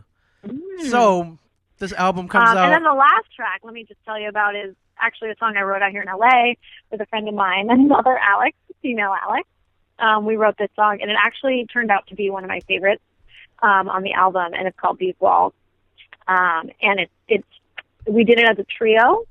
So there's actually no guitar on it, and we didn't even realize that we didn't forget, but we didn't put any guitar on it until we were mixing it. Yeah. And because it just sounds super full, and it's really fun, and it's it turned into one of my favorite songs to perform. So I'm very excited, and that will be the first track on the album. That's awesome. So it's a worldwide release October 5th then, 2015. And say it again. Your album, it comes out on October 5th or April 5th. April 5th. April 5th. Super before October. April 5th. April 4th. It will be released on Bandcamp, and then I will have physical copies at my show. It will not be released onto iTunes until later in the month. Oh, okay. But by May, it should be up on iTunes. Yeah. When do I get my song? Oh, you're getting a hard copy in the mail, my friend. Yeah. I'm getting a hard copy in the mail. Yeah, you are. Jesus. Mailing it. Jesus Christ. And where's your Bandcamp site? Is it SamanthaAurelio.bandcamp.com? Yes, Okay. SamanthaAurelio.bandcamp.com. Okay. Absolutely. And I'm sure you Absolutely. There will be links on Twitter and Facebook, Samantha Aurelio Music, all that jazz. Find me on all of the places. If you can figure out how to spell my last name, you can absolutely find my music. Okay. Don't worry. I will tweet it. We'll be playing tunes on here when it's Email out. me my song. I want to hear it. We'll Okay, I will. When I get the master back, you got it, my friend. Yeah, I was gonna say I have this like tendency to listen to a song on record or on play over and over again in my car. I would really like that I'd really like that to be your song, my song for like the next like week and a half. Got it. To 3 years or so. This was the premise of our conversation last time I was in Jersey. Yeah. Yes. The one song on repeat kind of thing. So I'd really like it to be like your song for like the next like 3 weeks to possibly like 3 or 4 years. Got it. Great. I'm excited to then re-record it and then send you that one too, because we will have 2 versions of said song. Oh my So god. the first one, like I said, is super raw, and then we're going to go back into the studio. I think we're just going to do a one-off. We might just like do it live in the studio and record it and print it up that day. Just kind see of where thing, it goes. I like this idea. It's awesome. Yeah. That will not be for like another month or so. I need to finish one project at a time. This has been way more time consuming than I even imagined. But it's a beautiful journey, and I'm so grateful that I've had the opportunity to even be able to do such a thing. So that's awesome. So how does it feel to be a rock star in LA? Like what's that like? I'm not a rock star. Please stop being. Please stop. Your modesty is lost on me. Oh my goodness. I mean, to get to play super cool shows, I mean, it's great. I love it. It's been really good to me, and I get to meet really cool people, and I play out a lot now, and the fact that I get a 10 o'clock slot on a Saturday night at the Hotel Cafe is like a dream come true. That's pretty huge. Like, I can't wait. So go on and see it. It's this Saturday, October 4th, 2015. Hotel Cafe. Not April. this Saturday. April. The April. following It's April. It's not October. April 4th. Not this Saturday. Next Saturday, April 4th. Next Saturday. Hotel Cafe, if 10 you p.m. decide to come in October, I probably won't be there.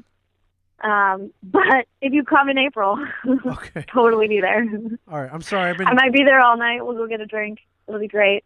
I'll probably be panicking until I play, and then I'll be like super bubbly. It'll be great. Awesome. All right. Kind of my motif. And as always, Twitter at Samantha Aurelio.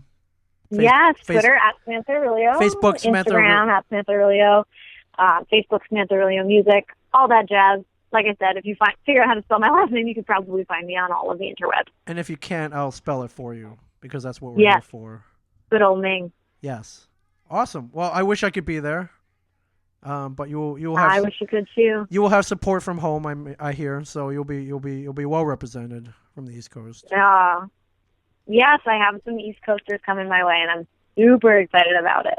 That's amazing. So. And you guys are wonderful, and I miss you. we miss you more. freaking miss you too. We gotta go out there, man. Yeah, we do. We do. Yeah, I'll file that under things that I'm paying for and planning for. Yeah. But put it out there in the universe. It'll happen, my friend. That's it. Put it out there in the universe. Twin Tracks, we gotta go find your Yeah, angels. yeah. Like, oh, I just need plane tickets and new neighbors or a mansion in fucking Rumson. That's the easy part, my friend. The hard part is the desire and the drive and the get up and go. Yeah. That's all I'm saying. Listen, me and Ming, we said that we were going to do all of these things, and then we did them. Yeah. Do you remember that, Ming? I do. We were like, oh, yeah, one day maybe it would be so cool to, like, play at the Sunset Marquee and, like, do all these cool things. And then we did it. Yeah, and you know what? So We did, we next freaking stop went is and to win did the it. lottery. Yes. and Yeah. And then then we'll be good. And then everything else will just be, like, easy breezy. Exactly. And you said you were gonna go out and record an album, and you freaking did it. Let that be a lesson. Let that be a lesson to all you kids listening out there. With hopes and dreams and goals, just go and do it. Just go do it. Do it. Just do it. Yes. The only one who's stopping you is you, man. Exactly. Do it. Exactly. All right. Well, thank you very much, my friend. We will be as the day gets closer. We will be talking nonstop about your new album, Stepping Stones. And thanks, can't guys. wait to have Thanks for calling me. Can't wait to have a copy in my hand, and we'll be playing cuts. We're playing tracks. We'll be playing tracks as soon as on we get on this it's show. so exciting. Awesome. I'll send you the tracks when I get them. All right. Thank you. Sending warm wishes your way. Thank you. Thank you, and sending all our East Coast love back to you. Yes. All right, Samantha Aurelio, thanks, everybody, guys. Grammy nominee, Bye, guys. and most importantly, friend. Thanks so much. Yes. Thank you, Sam. Well, thank you, guys. Bye. Miss you. Talk to you soon. Awesome, Samantha Aurelio, everybody. SamanthaAurelio.com, Samantha Aurelio Music, Samantha Aurelio on Twitter and Instagram. Yes. Do I spell it? It's Samantha Aurelio. Yes. Samantha Aurelio, our rock star friend, making music in LA. Yes. Just for a little. I remember the first day she told me that she was gonna write a song. Yeah. I was talking to her. I was venting about something, and I happened to mention. Oh, I got this like awkward piece of hair sticking up. I happened to mention something about Brooklyn and going to see a band play there. Okay. And that's actually one of the lines in the It song. is, yes. And it's funny too because this song actually does like really throw me into kind of that that whole throwing yourself into the past and thinking about the way things were and how they became that way and this and that. And it wasn't the best of situations then, but like I said, it is one of those lessons that you could take away. Yes. Because something really beautiful came out of all of the pain and out of all of the hurt that happened in that moment. Was it worth it? Art is always worth it. Okay. That's like True. that's like a direct quote right there. All right. Art is always going to be worth it. All right. In my head. Okay. Well, thank you, Sam, for coming on with us. We'll get her on live next time she returns to the East Coast, or I'll go out. I brought my gear out and potted from the West Coast, so that I have a whole library of, I have a whole bunch of pods that I haven't released yet that me and Sam did. Yeah. From West with Claudia Wells from Back to the Future, and Diane Farr from Numbers, and I got all kinds of stuff I haven't released yet. So do it up. You'll be hearing that. All right, back to Dallas. Walker StarCon. Mike and Brian show up. Had a great con. We had some new. You watch Walking Dead, correct? You're Yes. caught up. Had some new cast members show up at these cons, which is always great. Whenever I watch a show now and like a new person shows up, I'm like, oh, I wonder if I'll be seeing him or her at the next con. Like, who's their booking agent? Like, can they get them from the next con? And sure enough, they do. So, Yeah. I made some new friends. I made friends with Mr. Ross Marquand, who plays Aaron from Alexandria, the recruiter.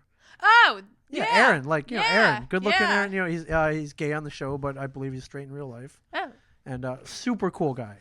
I know I say that a lot. Yeah, you do. I know I say it a lot, but I'm not. I'm not even. I mean, we saw each other Saturday night. There's a little shindig at the House of Blues Foundation Room, kind of like this. There's a House of Blues, right, with the big stage. Yeah. And the Foundation Room was this kind of offset, like private bar that they had set aside for us. He rolled in with the dude who played Bob, Lawrence Gilliard Yep. Jr. And Ross was like, "What are you drinking? Buying you a drink." And I'm like, "Holy shit, man!" Like, to me, it's still crazy because I'm a big fanboy of the show. Yeah. So he was cool. I met Caitlin Nacon, who plays Enid, the emo chick, also from Alexandria. Oh, yeah. AKA, I guess they're setting up to be Carl's future girlfriend. Bitch, girl, bitch. Bitch, it's a little harsh, but, love interest, perhaps. They had that scene this past week where they're in that little that what do you call it, the hollow tree? Yeah. Yeah. They're a little lover's nook. It's kind of sweet, right? Yeah. It was cool. I wonder how many boys she brings there. I don't think there are a lot of boys in Alexandria. I don't know, there's at least 2 more. Yeah, you're right. She probably already had her way with them. I don't get that feeling from her. But I went up to her today. I it's cool. I like introducing myself. Like, hey, I'm comic book man. My show comes on after yours. Like, I'm all. It's like it's like school. Yeah. It's like school, or it's like a dance or something. You just I just want to make new friends. But I found her dad was there. She's like, oh, Jersey. I think he lived in Middletown for like 18 years. Okay. So that was cool. So we were talking about the liquor clown on Route 35. Yeah. And he lives in Atlanta, Georgia now, where they shoot the show. And we're talking about how good East Coast pizza is and how it's hard to get good Italian food in Atlanta, and stuff like that. So they brought out some lost cast members this time, so I got to meet Daniel Day Kim, which I thought was cool. I was like shocked. I went to see the movie Insurgent Yes. this week. I know he's in it. And yeah, he's in it. He like walked out on the screen, and I was just like, what? And we were the only ones. We went to Middlebrook in the middle of the day on Right. like a Sunday, so You like saw no one else Insurgent. was there. So we were the only people. And he walks out on screen. I was like, say what? That's the guy from Lost. Yeah. Like, as if he hasn't been in anything else. Like, as if he's not in, like, Hawaii Five-0. Right. And, I was just, like, so shocked I to know. see him. Like outside of the island. Yeah, so... Or any island, because Hawaii Five-0 is also on so, an island. So yeah, I love you in the movie Insurgent. Oh, thank you. Well, this is cool for 2 reasons. One, it was perhaps the first. I've been to a lot of cons. Perhaps the first con I've been to where there are 3 Asian guests. It's me, Stephen Yun, and Daniel Day Kim. Previously, it was me and say George Takei. So and that was it. So it's not. We're growing in numbers, my friend. Taking over. Over. It's a fucking scary thought. Yeah. So we were actually usually I try to get there early and meet everybody there, but there were so many people there, and then we got busy. We actually had to. I don't want work. It's not work. Let's be honest. It's not work. It's that there are people like interested in meeting us. It was crazy. They had. I got up to our booth and they had it split into 3 lines. It was general admission, gold VIP, platinum VIP. It was split up. Like, so yeah, if you had VIP tickets, you could come right up. And I was like, what? I was like, seriously? Like, usually they have this reserved for, say Emily Kinney. Yeah. Or Chandler Riggs, who plays Carl. Or Norman Reedus, where, you pay extra for VIP tickets so you can skirt the line. I'm like, who's going to skirt our line? But there were people who did it. So it was cool. Pity VIP. Now I'm sitting there. First day I'm sitting there, I'm setting up my photos and laying the Sharpies out. It's a whole ritual now. And up comes a dude. It's like, holy crap, you guys are awesome. Like, nice to meet you. It was Eric Jensen, who you may know better as Dr. Stephen Edwards from Grady Memorial Hospital. Played the nice doctor. Oh, the nice doctor. Yes. He actually lives up in Brooklyn. Has been in a bunch of stuff. But is this the guy that you wanted us to run with him? Yes. Oh, Yes. yeah. Super cool guy. Now, the Yeah. reason why he was so enthusiastic is he wrote a comic book called The Reconcilers. He's a huge comic book fan, and he had copies of the comic with him, and he gave them to us, and we just started talking about like he was. Here's the thing, like you go, I want to, I'm sitting there like, we're at the we're at the bottom. Yeah. No, and like I go there, I'm like, no one wants to meet us. We come on after Walking Dead, they're maybe we'll get like 5% of the people who actually come to the con. Yeah. They also watch the show. They'll come and meet us. That's cool. You never think anybody on the actual show is interested in what comes on after their show. Yeah, it's true. So it was freaking crazy, man. It was crazy. So we're talking about comic books, and we're like super cool dude. And Brian had seen him in a bunch of stuff.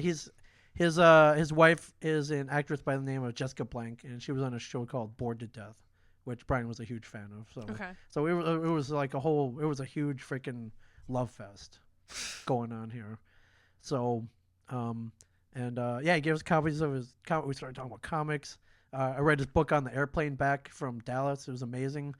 And long story short, he's coming to pod with us tomorrow.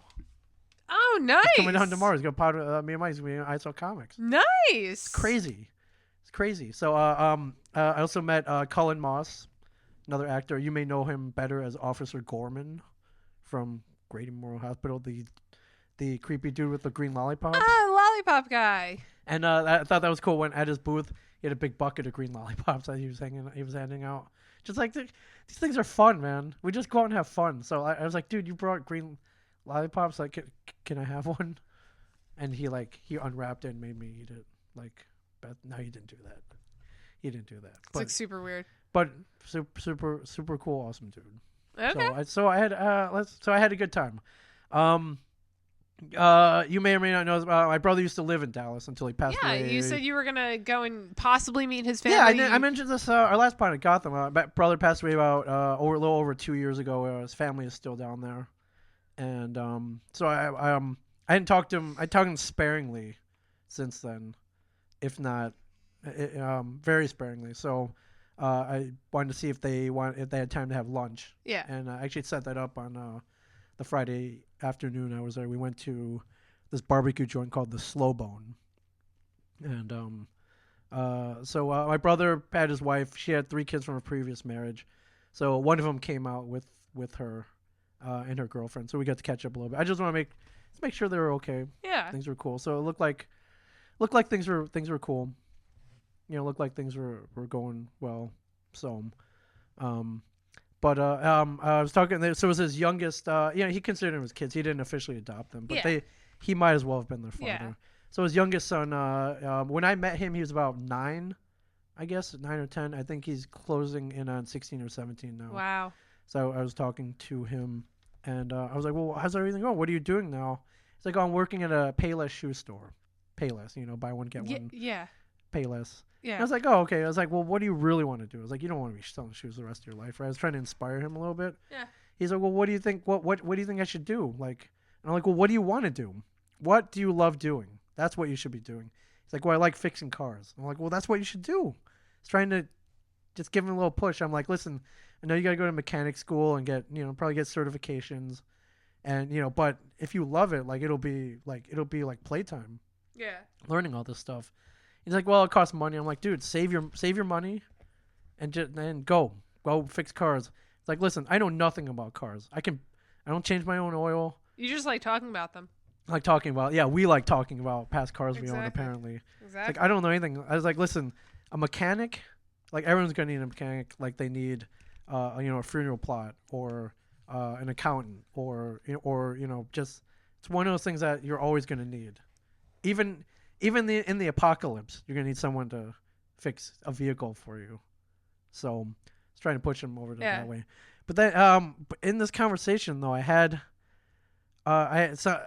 he said something which stuck with me, and I was just kind of like, "How long have you been working at Payless?" He's like, "I've been there for like 6 months," and but what he said to me was, he said this enthusiastically. He's like, "Listen, if I've been working there 6 months. If I work another month, I'm gonna get a raise from $7.50 an hour to $8.50 an hour."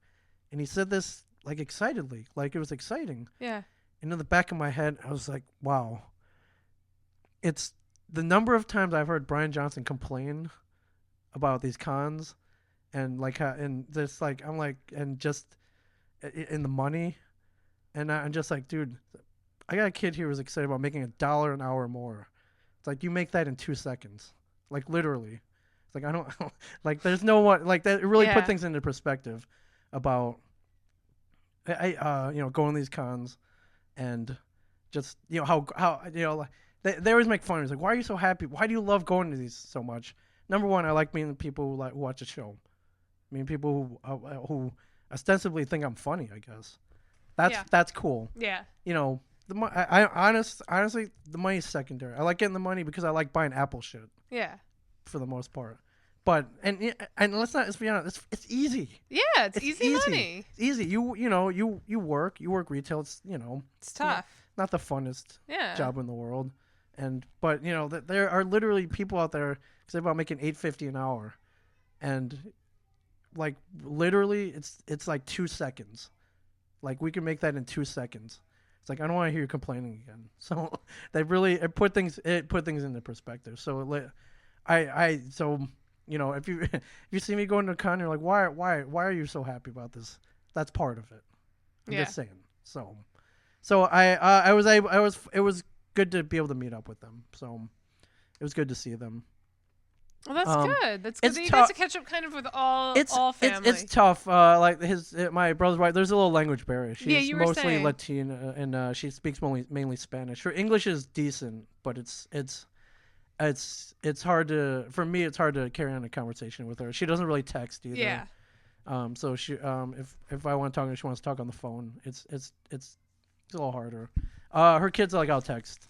Yeah. But they work. The one works at a pharmacy. He wants to be a doctor. That's cool. The other one I haven't seen in a while. The older one, he's got his own things going on. Yeah. And the younger one was really kind of like, he's just kind of living, trying to figure out what he wants to do for the rest of his life.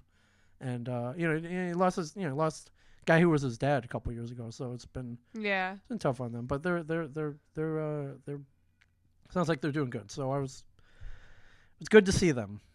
It was good to see them. So it was a good thing.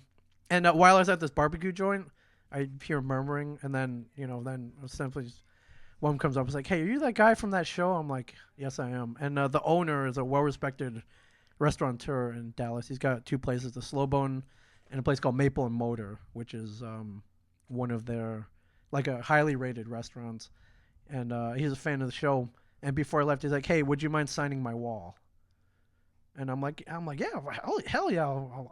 Your food was awesome. Of course I'll sign your wall." So I went up to the wall where he's got autographs on there. He's like, "Well, where do you want me to sign?" He's like, "Hey, would you mind signing next to Ang Lee?" So he has all his Asians in one side of the wall. Well, not just any Asian. Come on, Ang Lee. Well, yeah. I believe I'm not mistaken. Oscar winner, correct? I believe so. Or at least Oscar nominee. If not Oscar winner, I have to look back. I believe he did win. Even though he did the Hulk, Yeah. which no one's gonna forgive him for. Yep. But He made that terrible, Hulk movie? No. What? The other terrible movie. Which one? Brokeback Mountain. Shit was boring as hell. Well, Oscar winner, Oscar winning. That shit was boring as hell. Oscar winning movie, Brokeback Mountain. That shit was boring Might as I hell. remind you? So I look at Ang Lee's autograph. You know how I signed mine? I do Ming and I sign in Chinese. Yeah. He did the same thing. So really, you just copied off of Ang Lee. I did not copy off him. It was totally. It was totally coincidental. So, anyways, thank you, Dallas. Thank you, Walker Stalker Con. Thank you. We did a thing. They organized a thing called the Comic Book Man Roadshow. Yeah. Where we were on a stage and people brought up collectibles for us.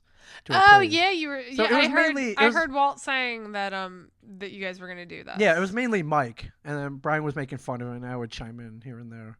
So it was cool for our first time. Was it like good? Was Mike good at it? Yeah, he was pretty good. And then and Brian killed, man. He was Brian. He's so quick, man. He's so quick at making fun of people. It was great. The one thing this dude brought up to our table, it was the Beatles album, with the where they're in butcher outfits and the dolls. I don't know if you remember that one where they recalled it. Yeah. He had that. And I was like, dude, you got to bring this up. And then by the time we rolled up there, I guess he'd left already. So that's like I really wanted to see that like Yeah. up close, because there are different variations of it. And I'm sure he didn't have one of the, what do they call it, the A pressing or whatever. Yeah. That thing's worth like a ton of money. Yeah. Because they recalled them all. So yeah, it was fun. Now before I left, I had to I was gonna hang out there. I was gonna go to Houston for a while, hang out with my cousin, and then come back to Jersey. I had to make that detour to Ohio. Before I left, I visited my friend works at a special needs school Okay. in Dallas, and she has a comic book club there for some of the students there. Yeah. And at this club, they watched the show, fans of the show, and so I'm like, so she asked me if I would come by on the Monday after the con. I'm like, hell, of course, hell yeah. Yeah. So I didn't really know what to expect. These were the school is geared toward adults, 21 years and over who are special needs. These are people who you go to if you have special needs, you go to school, but I guess legally in this country you're only able to go until you're 21, and then you're kind of on your own. So the school was set up for after that. So it was cool. They showed me around the school, and then I got into the room, and the first thing I noticed, they're watching the show. There's a TV monitor up on the wall, and it was awesome. So they had me there. We did a little Q&A. They're trying to stump me with comic book questions, Yeah. which I'm like, oh shit, like I'm gonna look really bad here. So I'm not Mike or Walt. I don't know as much as they do, but I held my own. I brought some 8x10s with me, because I can't stop signing shit. Yeah, exactly. And I was like, gather around, kids. Who wants a Ming Chen autograph? You got like an ego problem. I get it. I guess so. And they inspired them to be superheroes. And one of the students, her name is Amber, painted me a Superman painting, which I'm gonna have framed and I'm gonna hang it up here in the I store. hate child art. They're not children. They're adults. They're over 21.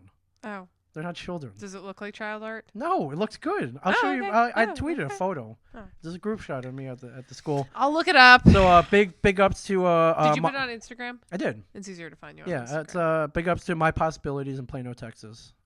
I was there for like 2 hours. I wanted to stay there all day though, and they were asking me if I could go to the zoo with them the next week. I was like, well, if I lived here, I would totally go. I would totally go to the zoo. You totally go to Totally the go to the zoo. zoo with you guys. Yeah, one of the couple of them were obsessed with Superman. Well, that picture's okay. She left out his face. It's abstract. It's I abstract know. I was art, my making a friend. joke. Isn't that cool? She got the Jerry curl in. Yeah, she did get Yeah, a jerk. it is. off. It is It's a really good piece I of like painting. that kid's shirt. Which one? I'm a hipster. Oh yeah, hipster stands for highly important people. Yeah, no, I like that shirt Hipster. though. It reminds me of that shirt. I'm a pepper. Yeah, it's Dr. Pepper. Yeah. The font is called I can't remember what it's called, but Yeah, I like that shirt. Cooper Black is the name of the font. By Yeah, the way. I love Cooper that Black. shirt, and Jeff Goldblum wears it in The Life Aquatic. Does he really? I don't. He remember does. that. I'm He- a Pepper shirt. Yeah, he does. I don't it's, remember that. It's when they capture him, and then they're at the Hotel Citron, and Yeah. they go and rescue him, and Bill Murray walks in, and Jeff Goldblum looks over, and he goes, "Steven, are you here to rescue me?" And they're like playing poker. Yeah. He goes, "Steven, are you here to rescue me?" And he looks at his like captors, and he goes, "I fold," and then they like shoot him in the chest. Yeah. Yeah. All right, It's an I'm a Pepper shirt. I gotta watch it again. Yeah. Yeah. So I have to go back and I believe before I came in they had to get approval from the school, and I think they had to. I don't know if they sent a letter out to the parents or if they had a meeting. Oh, I would have said no way. Why? I would have said no way. I don't Get want outta my I don't here. want my kid anywhere near that Ming Chen. Why? I'm just saying. So no, apparently there were no concern. I think there was like one concern over the show's a little could be construed as a little Racy. little racy. We get into some off-color topics, but in the end, they're like, "Listen, your kids are over 21. They're adults, and Yeah. they can make their own decisions." Yeah. And so almost unanimous approval to bring Ming Chen into the school. So it was cool. I'd like to do it more actually. I don't know how, but if you recall, I went to a special needs school about a year ago. You did. Because Mike wussed out, and so I went in instead, and I did well. You But did. you can. That's on a previous podcast. You can listen to my adventures Yes. at the Jersey-based school. So thank you very much. Thank you to Crystal for bringing me in. Crystal's my friend who co-runs the art department there. Also the head of the comic book club at My Possibility. So, but speaking of cons, There is a TV project Yes, I about alerted you to to. launch. Yeah. Put on by Alan Tudyk. I believe that's how you pronounce his last name.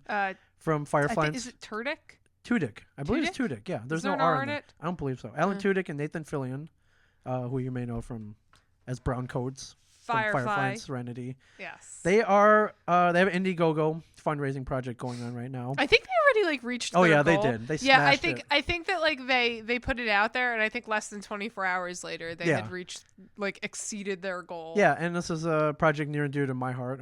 They're calling it Con Men. Yes. And it is about well, the gist of it is there's a teaser trailer out there. It's about two men who were on a once popular sci-fi show, one way more popular than the other, and about them going on the Comic-Con convention circuit. Yes. All the wackiness that happens. The teaser trailer is Alan Tudyk at an airport bathroom.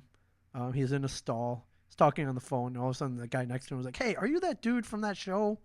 It's like, "Hey, I loved you. Can I have an autograph?" And slides a sci-fi magazine. And he's like, "Well, I can't sign this. One, I'm taking a dump. Two, I can't sign this. I don't have a pen." Next frame, like you see a pen being chucked under the stall. Yeah. And then you hear a voice from the next stall. It's like, "Hey, are you from that? Are you that dude?" Yes.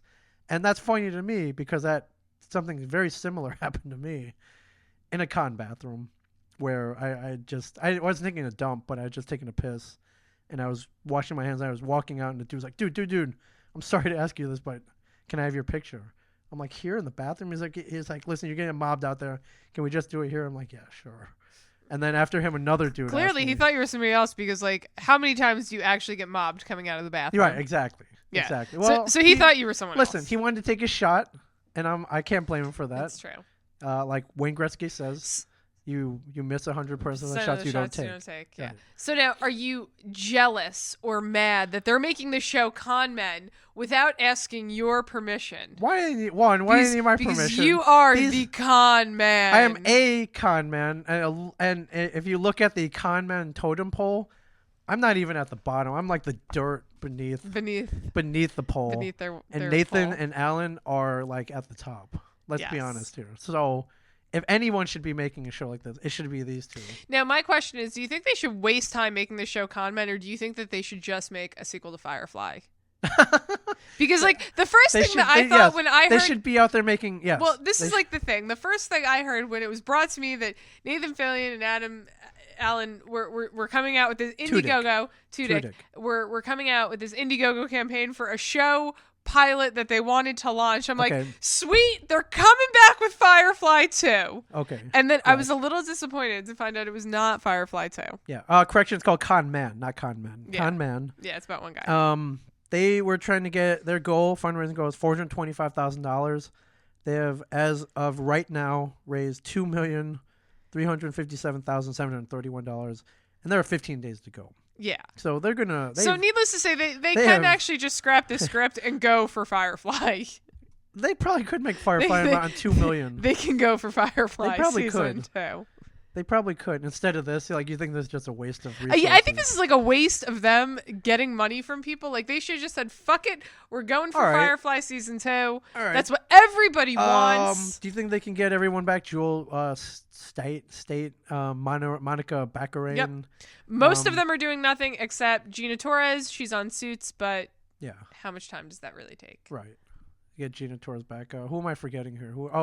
Adam Baldwin? I don't think they can get the girl. Well, actually, Summer Glau, she's not doing anything. Oh, sure, yeah. Yeah, she's not doing anything. Yeah. And how do they bring Wash back? You don't. You have to. You don't bring Wash back. He raised all the money. Fine, then you bring him back as a Reaver. That's exactly. That's how I see You it. can't bring him back as a Reaver. Why? Are Why you not? serious? Why not? You cannot bring him back as a Reaver Why because not? he's just gonna want to kill them. What? Now we're gonna have a fucking Reaver with a soul? Come on, that's like that terrible show I Zombie that they're doing on TV. That's you didn't like I Zombie? Some fucking dead girl helping himself. Did you watch it? No, and I what? refuse to. Did you? I did. Oh Jesus Christ! I liked it. It's like Veronica Mars with the zombie main character. I think and Veronica Mars is great. Yeah, Veronica Mars is great because it's about a living, breathing human.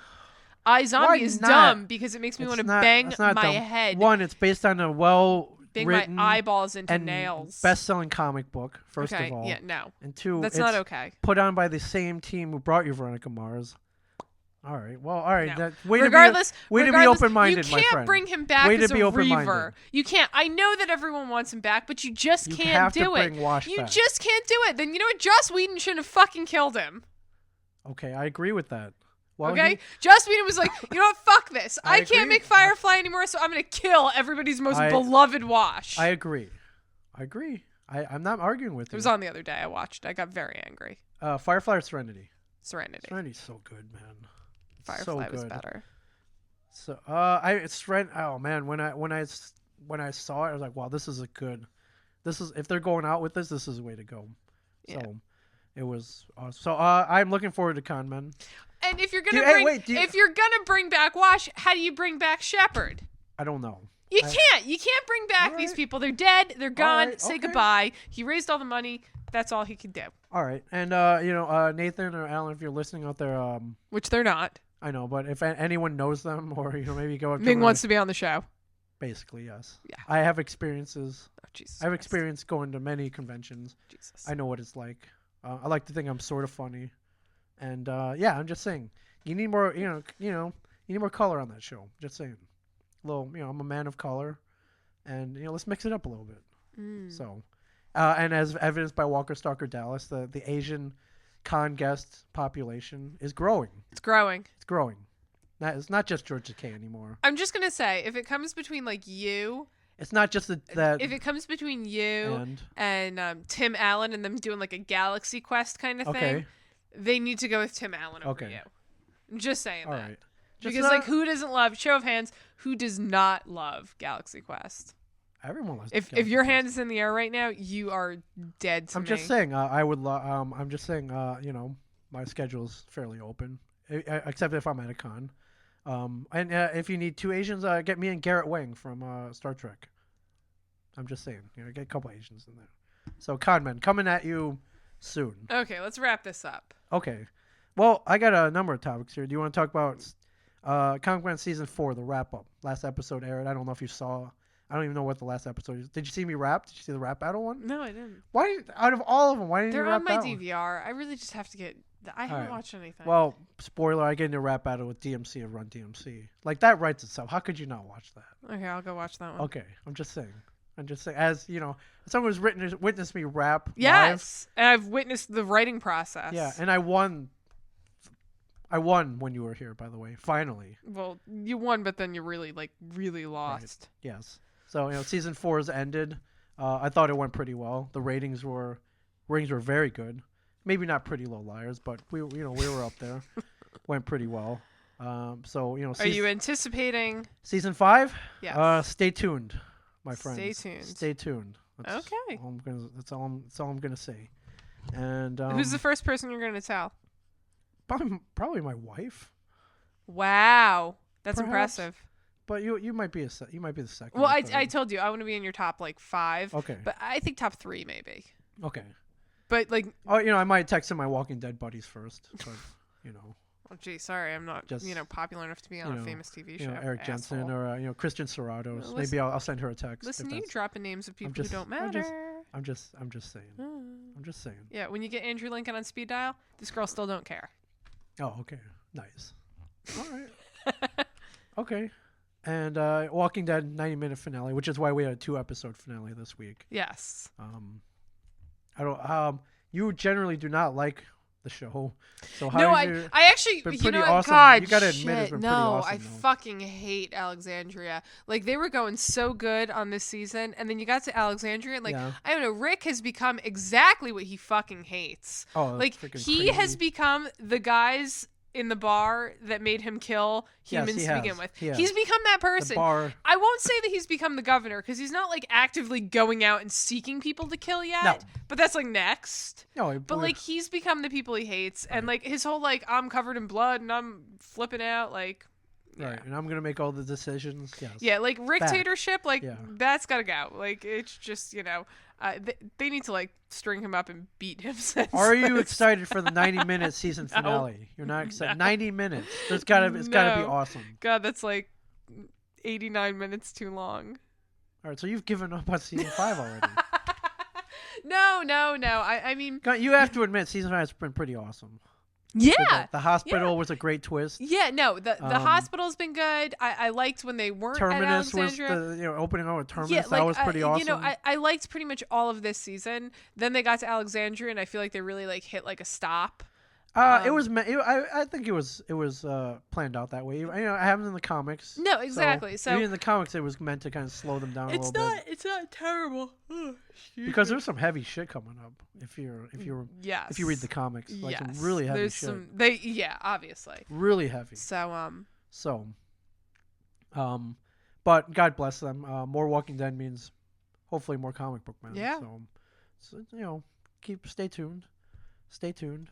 Real quick, you recommended a book to me called Robopocalypse. I've talked about it numerous times on this show and on Pizza Beer Revolution. You have. I mean, you never steered me wrong. Let's not talk about it this week because there's so I'm much. not even done with it. I was to say, there's so much to talk about. So, but what part are you at? I am. I think near the middle where it's there's a part where it's documented by a series of recordings. There's a guy drilling up at the North Pole. Oh, that was creepy, wasn't it? Yeah, I can't. And if I reading correctly, Spielberg has bought the rights to this book, and he's gonna make it. Yeah, he bought it a while ago, and he's kind of put it on the back burner indefinitely. Yeah, because if you look at Spielberg wants to do everything all of a sudden. Yeah, he's, so I hope they don't make it. We'll talk about it next week because I actually started reading it again because the sequel came out, and I realized I started reading page 1 of the sequel, and I was like, didn't remember anything? I didn't remember anything. I didn't remember half the characters, so I was like, I want to go back and read the original. So I read the original, still as good as I thought it was.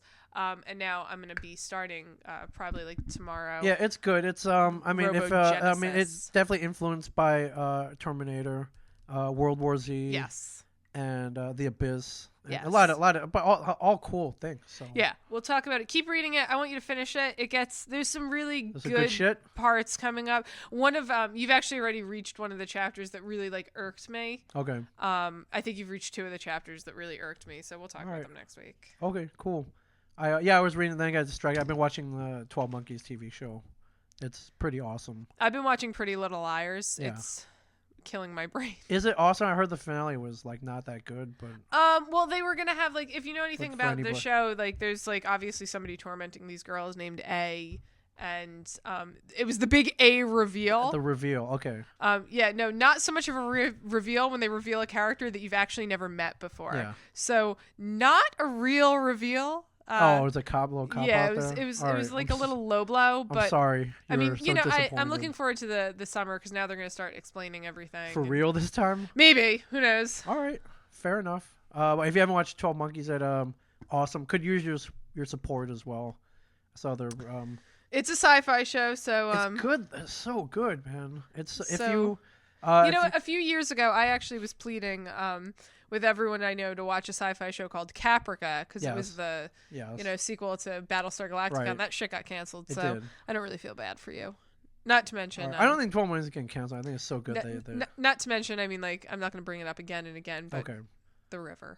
Oh, yes, I know. No, keep bringing it up because you never You know what? Sometimes things don't die. Somebody actually a few weeks ago, somebody don't die. tweeted at me about how they watched The River and it was fantastic. I was like, yes, me and my one supporter are going all the way with this one. I'm serious. Sometimes things don't truly die. Case in point, there's the Flash TV show out now. Yes. Doing very well for the CW.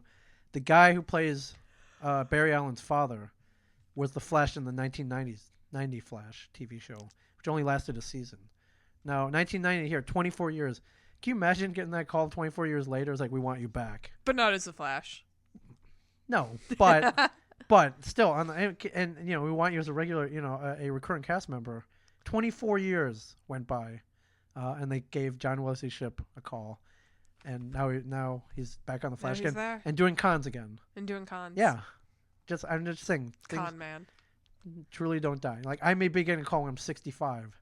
But hey man, remember you were on that show Comic Book Man? No, we want you back to play a mentor for Christ. Comic Book Man I can't even listen to this anymore. 2040? 2040. Yeah. I'm going 2040. Yeah. So I'm just saying. So if you're bored, if you're looking for something to watch, 12 Monkeys. recommended me by the Brian Quinn, who never steers me wrong. So, Okay. all right. Are you working next Tuesday? I asked you, but you probably until like are, huh? 4:30. Really? Yeah. You don't come to the city with? Can you get away for? Yeah, Can you possibly. There's a Fast and the Furious, whatever the 7th movies, special screening put on by Quinn and Sal of the Impractical Jokers, and I think they're doing a live show afterwards.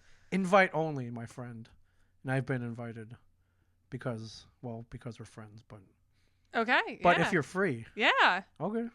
Yeah. All right, I'll just, check my extending schedule and make sure. Invitation for you as a veteran of a Tell 'em Steve Dave podcast. Yeah. Like the Tell 'em Steve Dave The. podcast, Yes. arguably. The best one. Let me know. Yeah, I will. All right, cool. All right, and that's Okay. God. I have so much more, but we'll talk about it next Yeah, we'll week. talk about it next week. That's Covey wanting back in the Oh, NHL. I'm not talking about that. Should I buy a $400 microphone? No. Your car being repaired. Pixels the movie. Pixels the movie. Yeah, we got a lot of stuff. Yeah, we got that. Oh, going yeah, I on. forgot I wrote that on your paper, not mine. You did. What else were we going to talk about? Oh, Rick Grimes. Cray Rick Grimes. We talked Well, about yeah, that. we did sort of. Yeah. So, all Okay. right. Well, welcome back, my friend. It's Welcome good. back. God, I did miss this. Yes. I did miss this. Like a boy on prom night, just itching to not do it. Pull but up my to, skirt? No, to pod. It was a long. It's almost like 3 weeks, man. I know. It's crazy. So, thank you for listening and hanging on with us. Yeah, thank you. Thank I you know guys I for preach- missing us. I know I preach consistency, but sometimes shit happens. Or not shit. I mean, I freaking death in the family. Give me a break. Stop. Nobody's yelling at you. Oh, okay. All right. Nobody's yelling Okay. at you. I'm leaving you off with a song called "In the Stillness," featuring our friend Samantha Aurelio.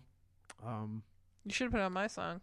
I don't have it, and You don't have like an old cut Well, of it? I do have a live cut, but she doesn't want me to play it because it's not perfect. Fair enough. Yeah. So this is "In the Stillness," Samantha Aurelio. So thank you for listening, everybody. Thank you, Samantha. And we'll talk to you next week. Yes, we will.